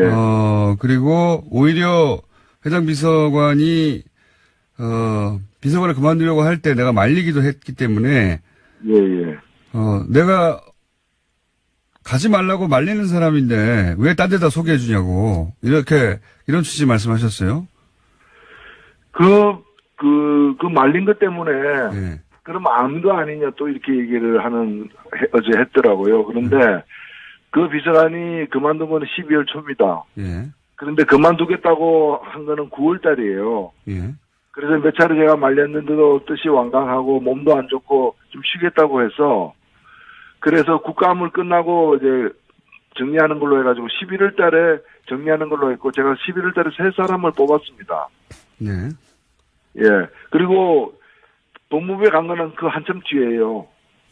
그만두고 난 뒤 한참 뒤이기 때문에 제가 말릴 때는 9월, 10월 달에 말렸기 때문에 그때는 뭐 법무부 가려고 그만두는 게 전혀 아니었고 본인이 사실 그 여러 가지 좀 건강 상태도 그렇고 여러 가지로 해가지고 사정이 있어서 그만두겠다고 한 것이죠. 그리고 나중에 제가 법무부 간 걸 알았는데 예. 제가 같이 일해봤지 않습니까? 1년 6개월 그 사람하고. 예. 그 사람은 훨씬 더 좋은 자리에 갈 수 있는 사람이에요. 능력이라거나 여러 가지 경력이. 그리고 저한테 온 것도 마찬가지고 법무부 인권 거기로 간 것도 여러 가지 연봉이나 이런 걸 많이 자기가 손해를 감수하고 자기가 더 받을 수 있는 사람인데 그 인권 문제 그 전문가로서 인권법 전문가로서 일하기 위해서 저희 그 비서관도 그렇게 택했던 것이고요. 그 법무부 5급도 사실 본인에게는 더 좋은 기회가 있을 수 있는데 그 길을 택했던 거예요. 자, 전후 사정은 이제 들었고 이렇게 이제 한국당이 냄새나는 짓이라고 뭔가 비리가 있는 것처럼 얘기했고 대표님은 이제 전혀 사실무근이라고 한 상황에서 이게 뭐 검찰 수사 혹은 뭐 여러 가지 방식의 조사가 이루어질 수 있는데 지금 한국당은 감사원 감사를 청구했다고 하는데 이거 의미가 뭡니까? 왜 감사원으로 가죠? 검찰 수사를 바라는 거고? 그러니까 검찰 만약에 저를 갖다 고발하게 되면은 예. 근거 없이 고발한 게 드러나게 되면은 무고죄로 형사 책임을 져야 되잖아요. 그러니까 형사 책임은 지기 싫다. 예. 내 말이 꼭 사실은 아니지만 감사는 해달라. 그러니까 이거야말로 직권남용이죠. 그리고 결국에 이 소동을 벌리는 이유는 자기들이 더 큰 죄를 지금 범하고 있기 때문에 예. 강원랜드 사건에 자유한국당 의원이 현역 의원 5명 이름에 올라가 있고 전직 의원이 2명 이름에 올라가 있어요. 그리고 한 명은 지금 이미 검찰의 그 피의자 신분으로 조사를 받고 있어요. 현역 의원이. 근데 그런 사람을 또 국회 사법개혁위원회에다가 검찰 개혁을 하는 데다가 집어넣어 놓고 검찰에다 압박을 가하고 있는 거죠. 지금 자유한국당이 이렇게 갑자기 다른 사람도 아니고 노회찬 대표를 이렇게 타겟팅한 이유가 뭘까요? 그래서 그거야말로 제가 묻고 싶은 일입니다. 그 강원랜드에 대한 의혹 제기를 가장 여러 곳에서 적극적으로 하신 분이라서 그런 거 아닙니까? 그렇죠. 그러니까 강원랜드 일은 우리만 한 게 아니다. 너희들도 하지 않았느냐. 그 비슷한 일들을. 예. 제가 뭐 좀 점잖게 말씀드리면 부처 눈에 부처만 보이는 거죠. 자기들이 하니까 남들이 다 그렇게 하는 것처럼 보이고 그렇게 또 믿고 싶은 거죠. 여기 대해서 현장에서 바로 1%라도 관여했다면 의원직을 내려놓겠다고 하셨지 않습니까? 그렇습니다. 제가 이 문제와 관련해서 사전에 알지도 못했고 또 부정한 청탁을 부정하지 않든 이 문제와 저희 전직 비서관 채용과 관련해서 법무부에 부탁한 적이 없어요. 직접 부탁을 안 했을 뿐만 아니라 간접적으로 누구를 통해서라도 부탁한 일이 없기 때문에 1%라도 그런 흔적이 나온다면은 뭐 법적인 처벌과 무관하게 검찰 수사나 이런 거 무관하게 무조건 사퇴하겠다. 그렇기 때문에 권성동 위원장도 강원랜드와 관련해 가지고 정말 이 부정한 청탁을 한 바가 없다면은 그 부정한 청탁을 한 사실이 1%라도 나온다면은 사퇴하겠다고 국민들에게 약속하라. 예. 그렇게 얘기하니까 본인은 약속 안 하겠다. 왜 나까지 끌고 들어가냐 뭐 이런 식으로 얘기를 했던데요. 아니 본인이 그렇게 자신 아니 뭐 자기 왜 나까지 끌고 들어가냐. 본인이 먼저 들어가 있었어요. 내가 끌고 들어간 게 아니라. 그렇죠. 그거는 대표님이 하신 말씀이시죠. 왜 나를 거기다 끌고 들어가냐고. 그렇죠. 제가 물구신이 아니라 자기가 원래 물에 빠져 있었어요. 그렇습니다. 거기 많은 분들이 물에 빠져 계셨죠. 예. 그렇습니다. 7명입니다. 많은 분들이 단체로 물에 빠져가지고 예 붙잡은 발목이 근데 왜 하필 노회찬 대표였을까 제가 궁금했거든요. 그게 궁금했습니다. 아니 노회찬 대표가 이런 일을 할 일이 있다고 했다는 게 너무 신기해가지고요. 예. 혹시 그동안 자유한국당에 특별히 밉보이신 거 있으십니까? 법사위에 활동하시면서? 아니요, 전혀 그렇지는 않습니다. 그러니까 저 같은 사람도 그런 일을 하는데 자기들 한 거는 별 문제 아니지 않겠냐 뭐 이렇게 믿고 싶었던 것 같아요. 기저효과를 노린 거군요. 네. 자, 저희가 궁금한 건 이겁니다. 다음 주 수요일입니까, 저희가? 예. 네. 수요일 뉴스공장 출연하실 때까지 뭔가 자유한국당이 조치를 취하거나 근거를 대거나 사과를 하거나 뭘 하지 않으면 그럼 그때쯤에는 뉴스공장에 출연하셔가지고 어떻게 하겠다고 결정해서 발표하시죠. 예. 예, 그렇게 하겠습니다. 알겠습니다. 뭐 무슨 근거를 낼지 무척 궁금하네요. 근거를 대라고 했는데 전혀 근거 안 되고 있죠. 예. 예, 저는 오히려 뭐 이렇게 얘기하고 있습니다. 이제 제가 확실하게 또 대응을 하니까 청탁이 없다 하더라도 전직 비서관이 그게 간 거는 피감기가 간 건 문제가 있는 거 아니냐. 예. 그게 뭐 법사위원이자 사법개혁위원인데 그런 식으로 따지면요. 그 법무부 검찰이 법사위 피감기관 아닙니까? 예. 그럼 그 피감기관 출신 검사가 국회의원 되는 것도 문제죠. 법사위 국회의원 되는 것도. 그게 바로 김진태 의원 아닙니까? 법사위원장도 마찬가지입니다. 법사위원장도 마찬가지죠. 그래서 사사건건 검찰개혁 공수처 반대하고 지금 있잖아요. 검찰을 대변해가지고. 그러네요. 예. 그 다음에 사법개혁 특위위원으로 지금 피의자 신분인 염동열 의원이 또 사법개혁 특위위원이잖아요. 예. 그러면서 그분이 거기 간 이유가 검찰 개혁하겠다는 거예요. 아니, 본인이 지금 피의자 신분인데 검찰 개혁하겠다. 그게 소매치기에다 파출소 잡혀간 사람이 파출소 개혁하겠다 얘기하는 거 똑같은 거죠. 알겠습니다. 예. 오늘 여기까지 듣고요. 예. 수요일 날. 또 뵙겠습니다. 예. 또 뵙겠습니다. 감사합니다. 네, 감사합니다. 정의당 노회찬 원내대표였습니다.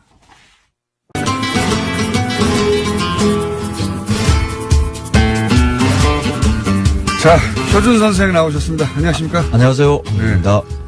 표준 황교익. 예. 지난주 정말 재밌었습니다. 방송 주제하고 아무 상관없는 내용 얘기하다가 혹시 지난주 방송 못 들으신 분은 예, 지난주 방송 다운로드 받아서 들어오십시오. 아주 그냥 처음부터 끝까지 헛소리만 했거든요, 저희가. 헛소리만 했는데 너무. 원래 설 음식 얘기하기로 했었죠? 예. 뭐, 내년에도 설은 돌아옵니다. 그러니까. 설 음식만 맨날 똑같다고. 그리고 딴 얘기만 시끄러워 끝났어요. 자, 이번 주는 뭡니까? 평창 올림픽이 이제, 이번 일요일 날, 이제 폐막을 합니다. 이 주말에 너무 또 짧아요. 많이 가실 것 같아요. 슬슬 분위기 올라오고 있는데, 이제. 진짜. 그만큼 뭐 즐겼으면 됐죠, 뭐. 분위기 올라온 건 일주일밖에 안 돼요, 실제로. 그렇긴 하죠. 예. 초기에는 뭐, 평양 올림픽이다 뭐도 해가지고 말들이 많아서 뭐 평양 올림픽이라고 이름 붙여도 괜찮을 것 같아요. 뭐 어때요? 뭐 아무렇게나 부르는 거죠. 이름 뭐라고 그러든 간에 실제로는 그렇지 않으니까. 이건 그 흥행에는 사실 단일 팀이 구성됐다는 게 그게 가장 결정적인 역할을 한 거죠. 뭐 관심도 없다가 북한에서 응원단 오고 단일팀 만들어지고 하는 게 그게 사실 평창 올림픽을 살린 거죠. 그래서 뭐 평양 올림픽이라고 부르고 싶다는 분들은 그냥 그렇게 불러라라고. 그렇게 부르고 싶은 분들은 다 저쪽에서 올림픽이 잘 안 되길 바라시는 분들이었고요. 그게 이제 결과적으로는 초반에는 시끄러웠는데 도움이 됐다고 주목도를 끄는 데는 오히려 도움이 된 분도 있고요. 그래서 자, 근데 이제 지난주 얘기는 뭡니까? 리셉션 때 음식 세팅을 본인이 하셨는데 그거를 조선일보가 미리 김을 세게 만든 바람에 그렇죠. 열이 받으셔가지고 한참 욕하다가 끝났습니다. 조선일보 종사자 여러분들한테 왜 조선일보 종사자라고 하냐면 거기서 음식 평론가라고 하지 않고 방송인이라고 본인을 불렀다고 조선일보가 나는 지금 십몇 년째 20년째 음식 평론가 하고 있는데 그러니까 서로 예의를 지켜가면서 문제를 지적을 해야 되는 게 그게 근절한 비판 이런 것은 사실 있어야 되는 거죠. 그런데 예의를 지키지 않는 사람들한테 제가 굳이 예의를 이렇게 보일 필요는 없겠죠. 그래서 저는 이제부터 계속해서 조선일보 종사자라고 이제 부르기로 했습니다. 네, 요 관련된 내용인데 이렇게 들으면 별로 재미없는데 지난주는 아주 그냥 빵빵 기절하는 줄 알았습니다. 둘이서. 자. 그래서 오늘은 내나 또 뭐 평창 올림픽과 관련해서 그쪽에 많이들 가실 것 같고 그래서 해설해 주셔야죠. 내나 경상도 사투리인데. 그래서 이쪽에 지난번에는 뭐 평창 가면 그쪽 개막식장 거기가 황태득장이고 뭐 이래서 거기서 황태국 한 그릇 드시고 이런 것도 괜찮겠다 그랬는데 강릉에서도 많은 경기가 열려요. 강릉. 특히 이제 실내에서 이루어지는 것은 강릉에서 이루어지거든요. 그래서 강릉 분들은 뭐 강릉 올림픽이다 막 이렇게들도 이야기를 하세요. 그만큼 이제 강릉에 많은 사람들 오시고 지금 서울에서 출발하는 기차가 KTX가 강릉까지 이렇게 닿거든요. 그래서 제가 한 이틀 정도로 강릉을 계속 갔었는데, 강릉이 진짜 사람들 많이 오시더라고요. 그래서. 지금, 먹거리 중심으로는 어떻습니까? 지금. 강릉이. 제가 듣기로는. 거기, 가면은, 다른 나라 대통령이 맛집 찾아다니고 막 그런다고 그러더라고요. 그런 얘기 전에 듣긴 했습니다. 경기장 주변에는 뭐 음식점이 원래 없는 공간에서 이렇게 만들어지기 때문에 없어요. 그런데 거기서 조금만 벗어나면 뭐 오래된 음식점들 뭐 이런 것들 많이 있더라고요. 얼마 전에 보니까 치킨집들이 이렇게 대박을 쳤다라고 사실 먹을 만한 고기가 사실 그렇게 주변에 많이 없기는 해요. 주변에. 그게 뉴스가 조금 눈길을 끌고요. 역시 치킨 공화국이구나. 만약에 남은 며칠 동안이라도 이미 늦었지만 남은 며칠이라도 꼭 가야 되겠다니까 지금 금토일 3일밖에 안 남았어요. 그러니까 3일 이내라도 가야 되겠다고 하시는 분들 거기 가서 뭐를 먹어야 됩니까? 절대 놓치지 말아야 될 게. 그러니까 의미 있는 음식으로는, 그러니까 평창의 황태 이런 것처럼. 여러 번 얘기했죠. 그러니까 강릉에 가면 이제 초당두부 마을이 있어요. 그게 경포대 옆에 모래토 유명한 곳이죠. 이렇게 마을이 있는데 그 초당두부가 아시아권에서는 사실 다 두부를 먹거든요. 일본도 먹고 중국도 먹고 뭐 이러는데. 이런 은근한 상태, 간 만들어진 두부 상태로 먹는 데는 없어요. 이거는 이제 두부가 만들어지기 전에, 그러니까 완성품이 아닌 상태의 두부라고 올 수가 있거든요. 그래요? 그래서 그리고 응고제로 쓰는 게 초당 두부는 바닷물로 쓰거든요. 예, 바닷물로 쓰는 두부가 다른 어느 나라에 있다라는 이야기를 제가 접하지는 못했어요. 아직까지는. 그래서 아니 선생님의 조사에 안 걸렸으면 없는 겁니다. 없을 수 있어요. 이게 강릉 초당 두부가 유일할 수 있어요. 근데 저도 일본에서 두부 맛있다는 집들 이렇게 웬만한데 다 다녀봤거든요. 근데 이 초당 두부만큼 맛있는 게 없어요. 초당 두부를 먹어요. 정말 맛있는 두부거든요. 그래서 순두부인 거죠, 순두부. 순두부죠. 네. 그래서 그 바닷내가 이렇게 살짝 붙어 있는 게 아주 기묘한 매력을 만들어내는 게 아닌가 싶어요. 그 맛은 거기 가서만 볼 수 있습니다. 그렇죠. 이렇게 두부 좋아하는 일본인들도 아마 그 두부 먹으면 아마 깜짝 놀랄 정도의 맛이라고 저는 봅니다. 근데 이 초당 두부와 관련해서 붙어 있는 게 흑균 선생의 아버지인 허엽 선생이 조선 시대에 그 두부를 만들어서 이렇게 팔고 한 것이 그게 시초다. 그런 이야기가 그 초당동에 하면 이렇게 떠돌아요. 이제 그 지역의 강릉 지자체에서 만든 스토리인데 허엽 선생의 호가 초당이거든요. 그래서 실제로 그 허엽 선생이 초당에서 살았다 어떻다 하는 이야기도 전해 내려와요. 그래서 허엽 선생이 살았으니까 초당이라는 이름이 붙었는지 아니면 그 마을이 원래 초당이니까 허엽 선생이 살면서 그 마을 이름을 자기 호로 가져갔는지에 대해서는 잘 몰라요.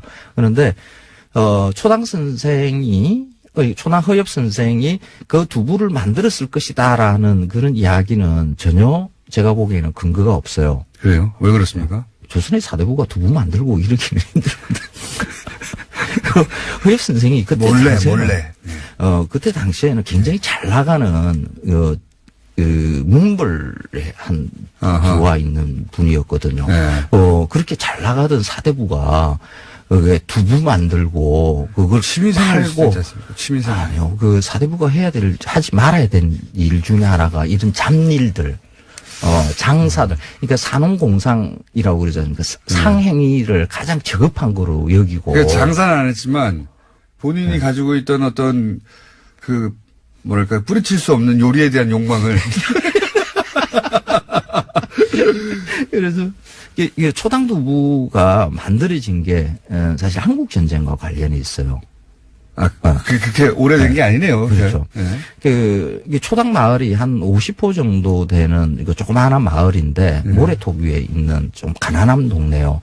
근데 그 동네가 예전 일제강점기 때부터 이렇게 사회주의자들이 좀 제법 많이 있었고 거기에서 이렇게 야학도 일어나고 했어요. 그래서 공동체였군요. 그렇죠. 전쟁이 일어나면서 그 동네의 남자들이 이렇게 싹 사라져요.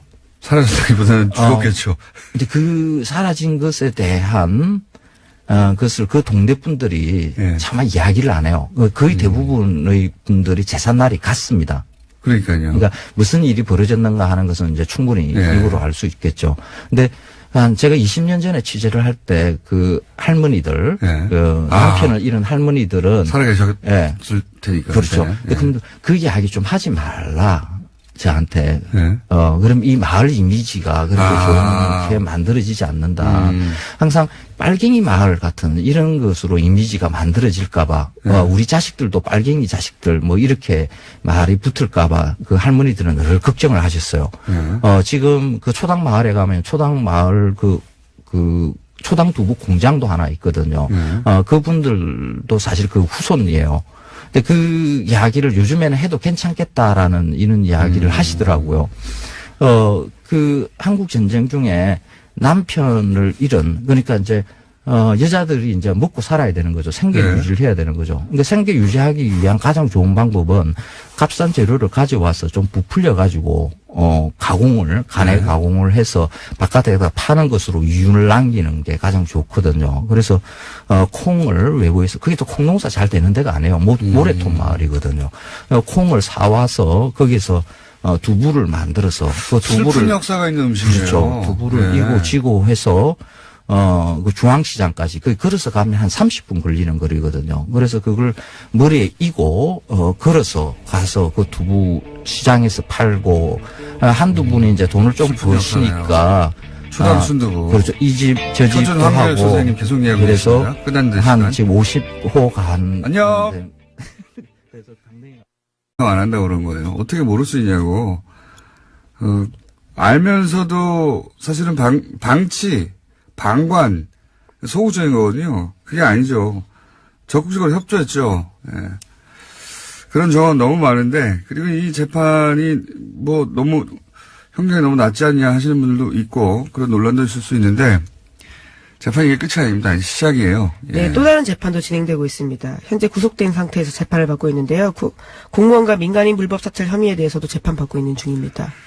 본인이 거의 무소불위의 권력을 누린 만큼 이제 끈떨어진 개인이 돼서 예. 재판이 이렇게 끝나지 않고 점점 늘어날 겁니다. 예. 사실은 초기에 진작에 인정하고 갔으면 지금 좀 끝났을 수도 있어요.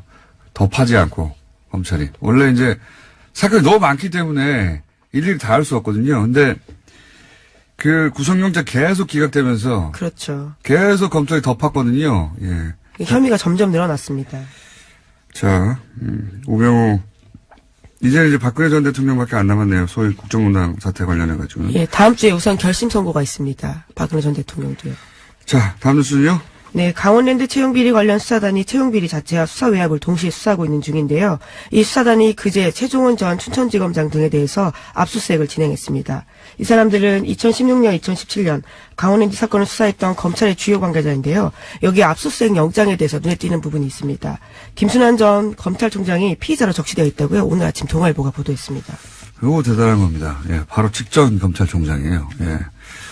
검찰이 바로 직전 검찰총장을 피의자로 적시해서 압수수색 영장을 청구했다는 건 수사 의지가 지금 보통이 아니라는 거거든요. 예, 이게 이제 잘못 수사하면 큰일 난다.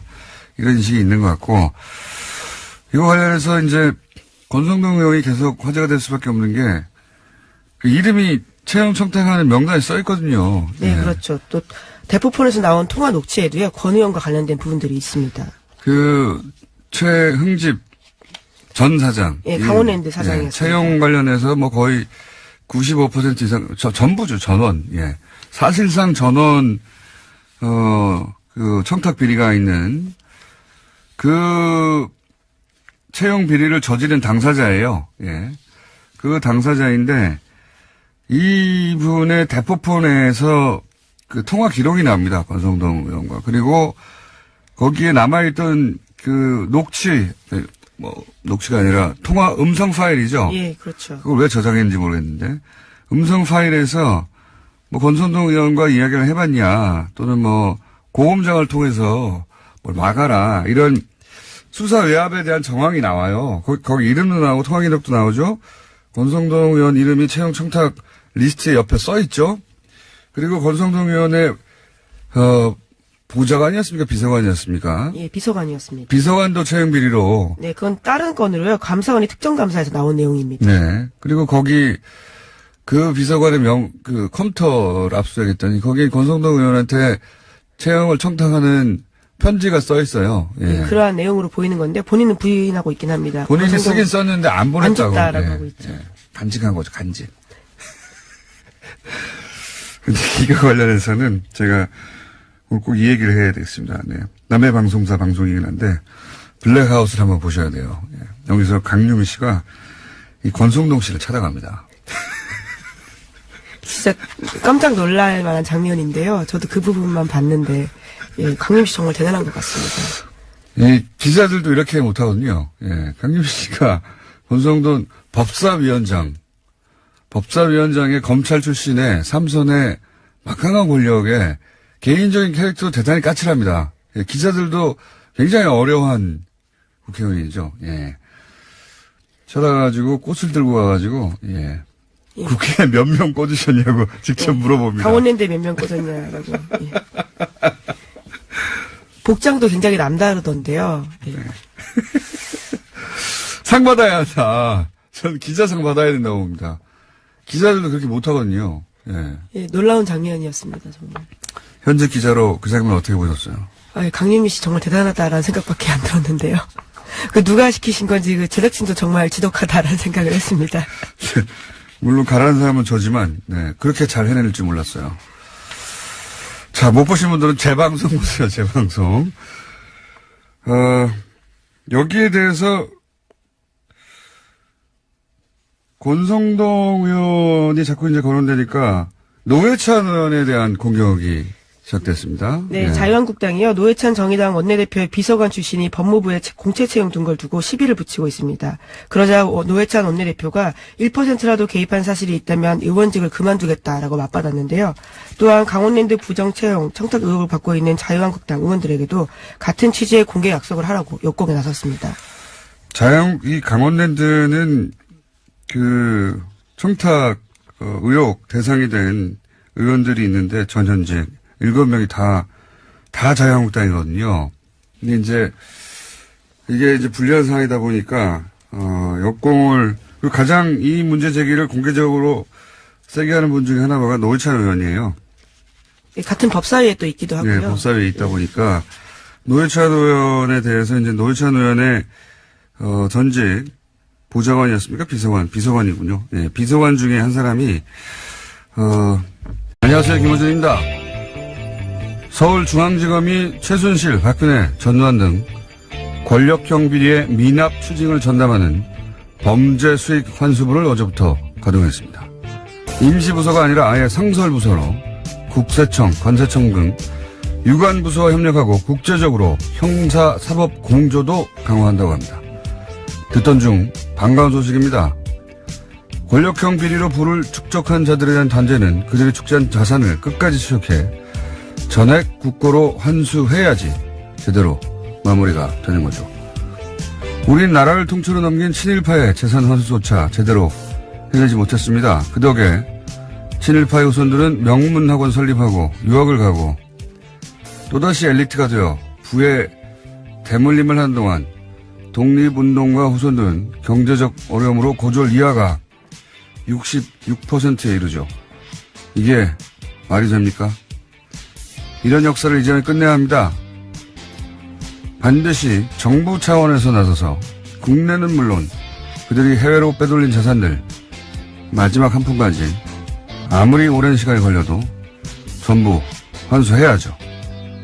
그렇게 못하는 나라는 나라도 아닌 겁니다. 범죄 수익 환수부의 권투를 빕니다. 김호준의 박수였습니다.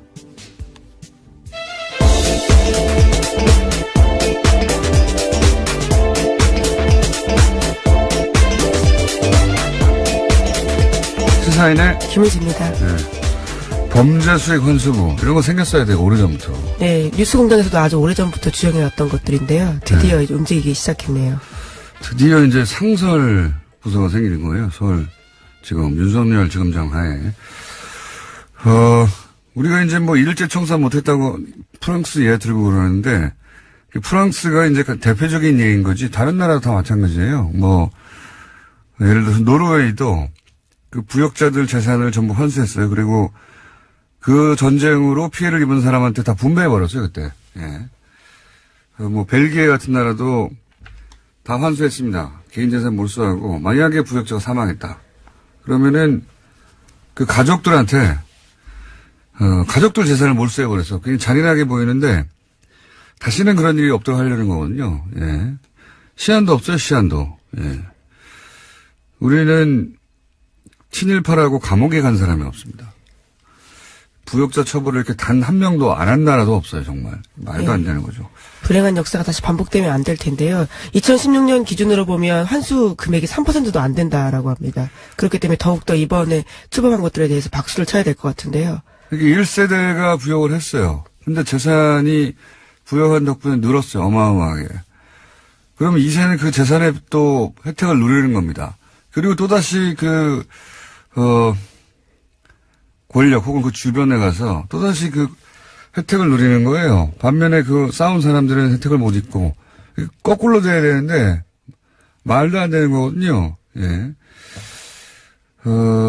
아무리 오래 걸려도 끝까지 추적해야 된다.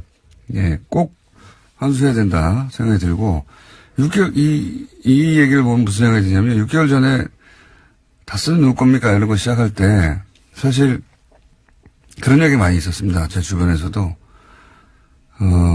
박근혜 최순실 집중해야 되는데 전선을 흐트러뜨린다고 뭐 다 쓰고 해봐야 되냐. 다 끝난 건데 뭐 하나마나 하다. 그런 소리 많이 했어요. 왜 안 됩니까? 해보지도 않고. 예. 사실 다들 다스 주인이 누군지 뻔히 알고 있었잖아요. 기자들 다 알고 있었어요. 그리고 거기 참여행사 사리가 다 몰랐나요? 다 알았죠. 그냥 둔 겁니다. 그냥 어쩔 수 없다고. 예. 시작하면 끝을 봐야 되고. 예. 반드시 해야 한다. 해외 도피 재산 있죠? 최순실. 이명박 전 대통령도 저는 있는 것으로 알고 있습니다. 다 찾아내야 한다. 범죄 수익 환수. 이름 좋네요. 예, 다스 해외 공장에서 빠진 돈들이 있다라는 소식들을 몇 번 전해드린 바가 있는데요. 그것이 비자금으로 만들어진 게 아니냐라는 의심이 계속 사고 있습니다. 우리나라에서 이거 환수 제대로 안 하니까 다 해외로 빼돌리는 거 아니에요. 예. 그리고 1세대에서 뭐 감옥 좀 가고 그 재산은 고스란히 남아서 2세대가 또 누리고 또 부활하는 거예요.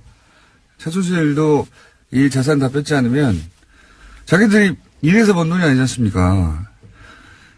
다 환수해야 된다. 아무리 오래 걸려도. 기자들도 이런 거 모른 척하면 안 되는 거예요. 붙어가지고 끝까지 찾아야 되는 끝까지. 예. 제가 10년 동안 이명박 전 대통령 쫓아다녔듯이 끝까지 해야 되는 거예요.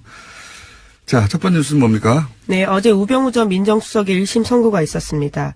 최순실 사태를 방조한 책임이 크다면서 징역 2년 6개월을 선고했는데요. 재판부는 최순실 씨의 국정농단을 알면서도 민정수석으로서 어떤 조치도 취하지 않았다라고 밝혔습니다. 또 최순실을 모른다라고 했던 우 전 수석의 주장도 거짓이라고 판단했습니다. 뉴스가 문제가 아니라 김은재 기자가 지금 감기가 들어가지고 보니까. 예, 빨리 하도록 하겠습니다. 홍백맥의 발음도 뭉개지고 큰일 났어요. 제 발음을 보완해줘야 되는데 비슷한 발음이 됐습니다. 자, 예, 방심하다가 감기 걸렸는데 다들 좀 조심하십시오. 우병우 전 수석은 최순실을 모른다고까지 부인했죠. 예. 네, 그래서 재판부가 반성하는 태도가 전혀 없다라면서 이에 대해서도 비판을 했습니다. 어떻게 모를 수가 있습니까? 이거 말도 안 되는 거고 재판부도 그 부분에 대해서 반성과 다른 데 갖고 있는 사람이 예. 경쟁당, 상대방당 후보를 지분 유세하면 그건 해당 행위가 되는 것이죠. 사실 2010년 4월 13일 그 총선 때 민주당 소속의 경남도의원 전현숙 씨가 당시 국민의당 후보를 지원했어요. 그래서 그건 완전히 해당 행위죠. 그럼에도 이제 비례대표 의원입니다. 탈당 못하죠. 그래서 완전히 마음 떴기 때문에 그래서 안철수 당시 대표가 그 전현숙 씨가 이제 안철수 지지하는 사람이기 때문에 좀 민주당에 제명을 해달라고 좀 저한테 좀 부탁을 했어요. 그때 부탁을 받은 저한테 했어요. 저한테. 왜냐 그러면 그 당시 안철수 대표가 사람 만나는 게 굉장히 어색하지 않습니까? 그래서 김정인 비대위원장 만나면 한 테이블에서 행사를 1시간 가도 전혀 눈도 안 마주치고 뭐 그럴 때였거든요. 그러니까 거북하니까. 그래서 제가 김정인 대표라서 이러이러하니까 좀 부탁한다 그러고 또 민주당 도당위원장 김경수 의원한테 내가 전화 걸어서 좀 이러니까 좀 제명해 주십시오 했더니 김경수 의원이 그 본인의 의사가 중요하다고 흔쾌히 제명을 해줬죠. 이런 게 정치죠. 네. 그렇습니다. 네. 중간에 바로 고관을 했던 당사자이기 때문에 더욱 자세히 사정을 알고 있습니다. 접니다. 제가 했어요. 네.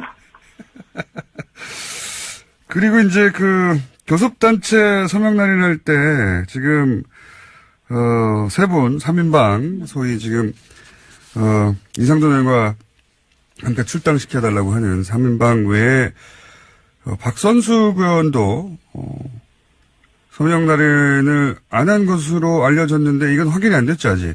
네, 확인은 안 됐지만 그런 거는 믿고 있습니다. 왜냐하면 박선숙 의원이 이미 정무위 간사직을 내놨고 이미 그런 것을 여러 군데 얘기를 했기 때문에 박선숙 의원은 안 한 것으로 좀 알고 있습니다. 이것도 최이배 의원은 일단 서명을 한 것 같은데 거기서도 현재 출당을 원하고 있는 것으로서 좀 이해하고 있습니다. 도저히 그 바른정당 특히 한국당과의 어떤 연루설이 많이 있지 않습니까? 안철수 남경필 만남 같은 거 거기에 대해서 최이배 의원도 자기 양심상으로 같이 할 수가 없죠. 네. 그렇게 되어 있습니다. 박선수 의원은 사실은 안철수 대표가 정치를 시작할 시점부터 거의 같이 했는데, 관계가 최근에는 틀어졌나 보죠? 네, 그렇죠. 안철수 대표하고 처음부터 같이 한 사람은 이태규 의원이고. 네네. 근데 이제, 저도 이제 2016년 선거 때, 제가 선대위원 했기 때문에 잘 알죠. 이제, 그 과정에서도 이제 이태규 의원이 박선수 의원한테 좀 밀렸다고 그럴까. 그래서 그때 총선도 박선수 의원이 좀 실무적인 거. 전략적인. 안철수 전 대표 사람이 맞는데요, 제가 알기로는. 네, 그렇죠. 그 대선도 이렇게 깊숙이 지원을 했다고 알고 있습니다만은 박선수 의원은 원래 정치 생활을 김대중 전 대통령 비서로 시작했지 않습니까? 뿌리가 DJ 정치죠. 그러니까 저런 상황에서는 같이 갈 수가 없는 사람입니다. 네. 이미 호남과 안철수의 고리는 파괴돼 버렸기 때문에 박선수 의원은 연어처럼 고향으로 가야죠. 네. 그리고 이현주 의원은 요새 왜 이 전면에 안 나서나요? 조용하죠. 예.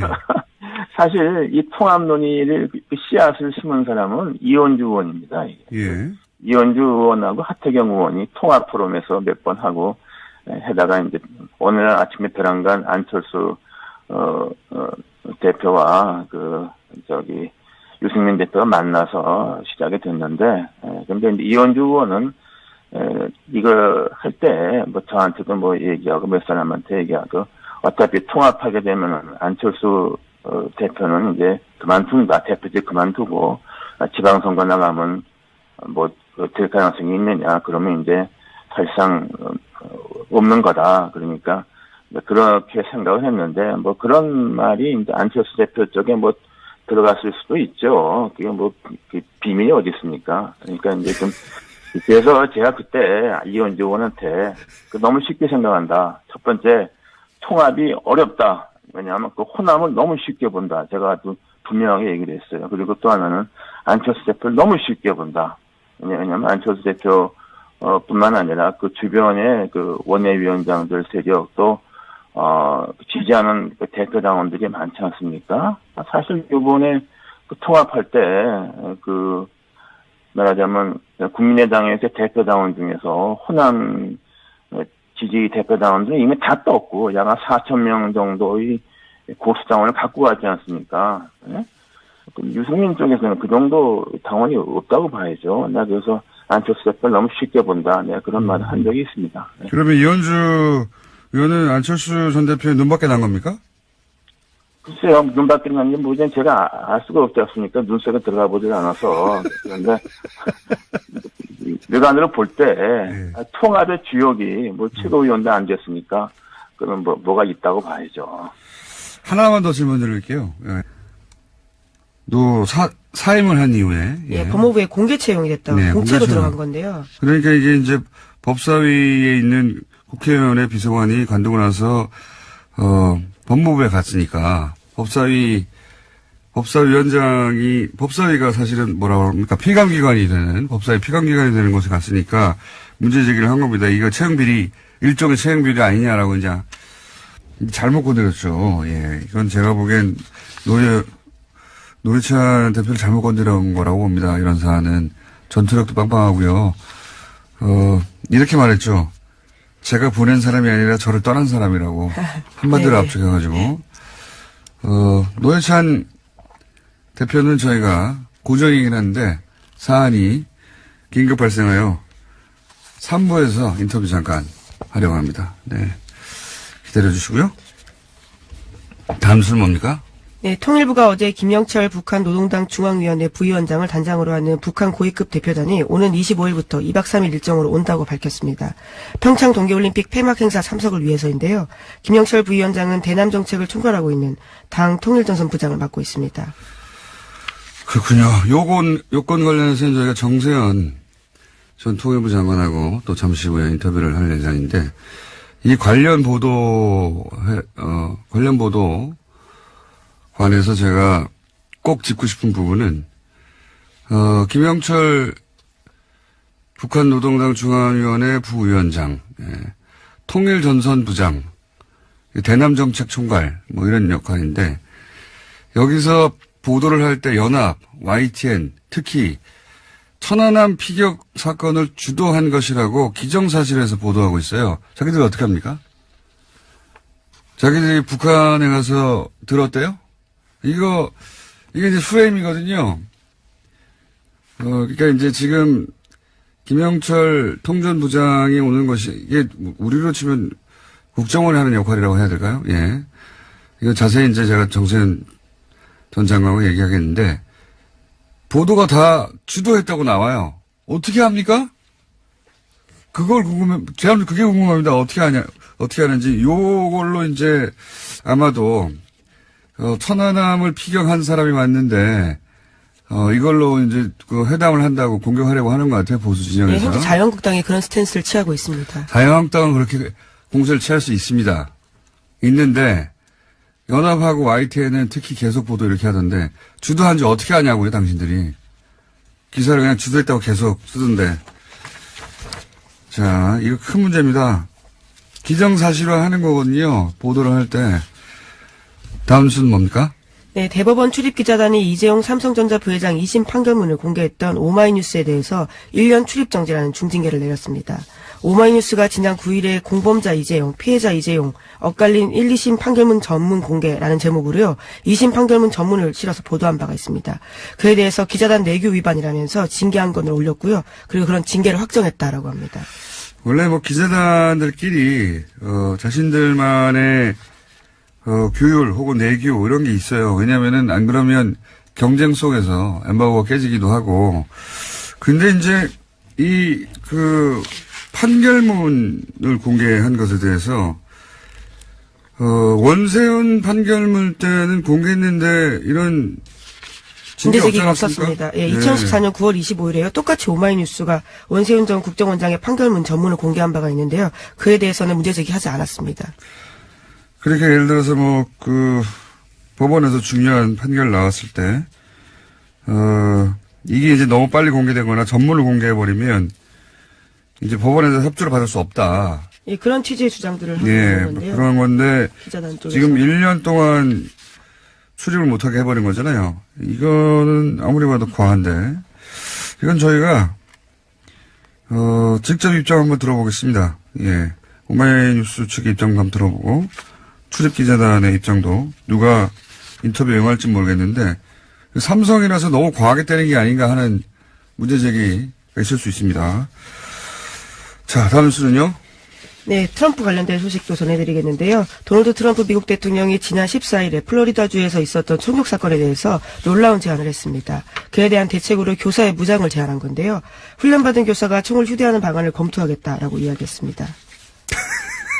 네, 또 특수훈련을 받은 교사가 총기를 소지한다면 누구도 총을 가질 수 있지 않은 상황을 피할 수 있다라는 식의 주장도 했습니다. 그러니까 트럼프의 주장은 전 국민이 다 총을 가지면 네, 맞서 싸우라는 총기 거죠. 사고가 안 난다는 주장이 정신 상태를 점검해야 돼요. 진짜 이게 말이 됩니까? 이렇게 된다는 얘기는 보안관이 교사가 돼야 된다는 거예요. 전부 다. 예, 심지어 피해자 학생과 부모 앞에서 이런 식의 이야기를 했습니다. 야, 그러면서 총선 학생이 아픈 사람 정신건강이 문제라고 그랬는데 본인 정신건강을 점검해야지 어떻게 학생들 문제 제기한 거 이거거든요. 어떻게 고등학생이 기관총을 살 수 있냐. 네. 반자동 소총을 살 수 있냐.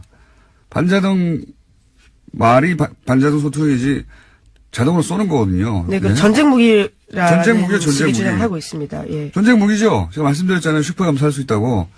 신분증만 확실하면. 그러면은 그렇게 팔 수 없게 만들어야 된다. 이게 정상적인 반응이잖아요. 그게 아니고 선생님들이 이제 총을 들고 다니면 된다. 이게 어떻게 이게 말이나 되는 소리입니까? 예, 심지어 그 자리에 있었던 학생들이 호주 예를 들면서요. 호주 같은 경우에는 판매 금지에서 굉장히 의미가 있게 됐다. 총격 사건 제로였다라고 이야기했는데요. 제안을 다르게 한 겁니다. 호주에서도 한 20여 년 전에 이런 이제 학생들이 이제 이 반자동 소총 들고 와가지고 비싼 사건이 있었어요. 즉각 금지했죠. 그래서 총기 판매를. 그래서 없어져 버렸어요. 네, 학교 그렇습니다. 내에서 이런 총기 사고가. 근데 미국은 학교 내 총기 사고가 이게 한 번이 아니거든요. 그때 그 대통령 거기다 대고 이제 교사가 총을 소지하면 된다고. 네, 그래서 지금 미국의 10대들은요, 미 넥스트 운동을 벌이고 있습니다. 해시태그를 해서 야. 다음은 내가 될 수도 있다라는 이야기를 하고 있는 정말 거죠. 제정신이 이건 제정신이 아니라고 해줘야 돼요, 그냥. 어떻게 이럴 수가 있습니까? 대통령이 할 수 있는 말이 아니죠. 그래서 선생님들이 총을 빨리 사서 그 학생을 제압했으면은 금방 끝났을 텐데, 이렇게 말했다는 거 아닙니까? 이게 제정신입니까? 이거 제정신이 아니에요, 그냥. 누구도 생각해낼 수 없는 논리예요. 근데 대통령이 피해 학생 앞에서 이렇게 그렇죠. 얘기한다는 게, 그것도 불러가지고. 정말. 위례와 제안을 하는 자리에서 네. 나름의 제안을 한다고 이런 이야기를 한 겁니다. 야 백악관에서, 불러가지고, 피해자 학생들하고, 학부모도 불렀죠, 어째. 예. 정말 말도 안 되는 사람입니다. 말도 안 되는 사람. 자, 여기까지 하겠습니다. 시사인의 김은지였습니다. 감사합니다. 민주평화당의 당직을 맡을 수 있다고 해서 예, 화제 인물이 다시 되신 분입니다. 바른미래당 이상돈 의원 전화 연결되어 있습니다. 안녕하십니까? 네, 안녕하세요. 네. 전례가 없는, 들어본 적이 없는 일인데, 지금 바른미래당 소속이신데, 민주평화당의 당 정책연구원장직을 제안 받으셨죠? 네, 아직은 확정된 건 아닌데요. 네. 그러면 좋겠다는 그 당내 여론이 있습니다. 그래서 제가 당에서 특히 의원들끼리 총의를 모아서 그러면 내가 좀 거부하기는 어렵지 않느냐, 이 정도 답변을 했습니다. 네. 왜 웃어요? 아니, 정말 공식적인 제안이 있고 하면 맡으실 생각이십니까? 글쎄요. 그걸 제가 못한다고 하기가 좀 어렵지 않습니까? 왜냐하면, 민주평화당 발기인데, 그런데 처음부터 저하고 저뿐 아니라 박주현 의원, 장종석 의원 깊숙이 개입을 했지 않습니까? 네, 그런 상황이 되어 있습니다. 네. 회장님은 자기 의도와는 좀 달리 가는 경우도 많이 있죠. 네. 네. 아니, 정신적으로 연대하고, 이제, 같이 활동하고 하고는 다르게, 이게 공식 당직을 맡는 것은, 이건 전례가 없는 일인데, 이게 법적으로는 전혀 하자가 없습니까? 그렇게 해도? 네, 그것을, 당원 단계는 이제 그런 규정을 만들었고, 또 이제, 선거관리위원회, 선관위에서, 전혀 문제가 없다는 유권 해석을, 공식적으로 통보해왔다 그럽니다. 네. 그러니까 실정법은 어긋나는 게 없고 그러니까 이제 결심만 하시면 되는 거네요. 네, 그렇죠. 그러니까 제일 좋은 거는 제발 좀 출당을 시키라 하는 거죠. 처음부터 의원 개개인의 의사를 존중해서 해결했으면 이런 문제가 안 생기죠. 그리고 이게 민주평화당한테는 큰 문제가 없는 것이고 전혀 문제가 없죠. 바른미래당이 우습게 되는 거 아닙니까? 당 자체가 희화화돼 가고 있죠. 이게 이제 당연히 바른미래당에서는 해당형이라고 할 것이고 비판이 있을 텐데. 그러니까 해당형이니까 누가 해당형이 아니라 그럽니까? 해당형이니까 징계 제명하지 하면 되지 않습니까? 어차피 나는 당원권 정지가 돼 있으니까 제명을 하라. 근데 제명도 못하면서 뭐 이렇게 군소리가 많은지 그냥 그게 더 답답하죠. 네. 네. 준법 투쟁을 하시는 거군요, 지금. 어쨌든. 준법이고 할 것도 없고, 제가 준법하는 것도 아니죠. 그쪽에서 볼 때는 완전히 해당형인데, 너희들 마음대로 하라. 제발 좀, 당도 우습게 돼가는 거죠. 거기서 한다는 말이, 기껏 한다는 말이, 비례대표 의원이 당의 자산이라고 그러는데, 이건 그러니까 제가 어저께 다른 방송에서, 이거 비례대표 의원을 갖다가, 정당 보조금 받는, 시험금 지급기를 보는 게 아니냐. 그거 할 말이 없지 않습니까? 제가 어떻게 그 당에 자산이 됩니까? 도움됩니까? 그 당에? 아니잖아요. 알겠습니다. 혹시 더 나아가서 지방선거 때 민주평화당 유세하시는 거 아닙니까? 혹시라도? 뭐 그럴 가능성도 배제할 수는 없죠. 그리고 그런 현재 선거법에 의해서는 그 후보가 같이 있으면은 연당에서 누구든 그 기본 요소를 할 수 있습니다. 그런데 이제 당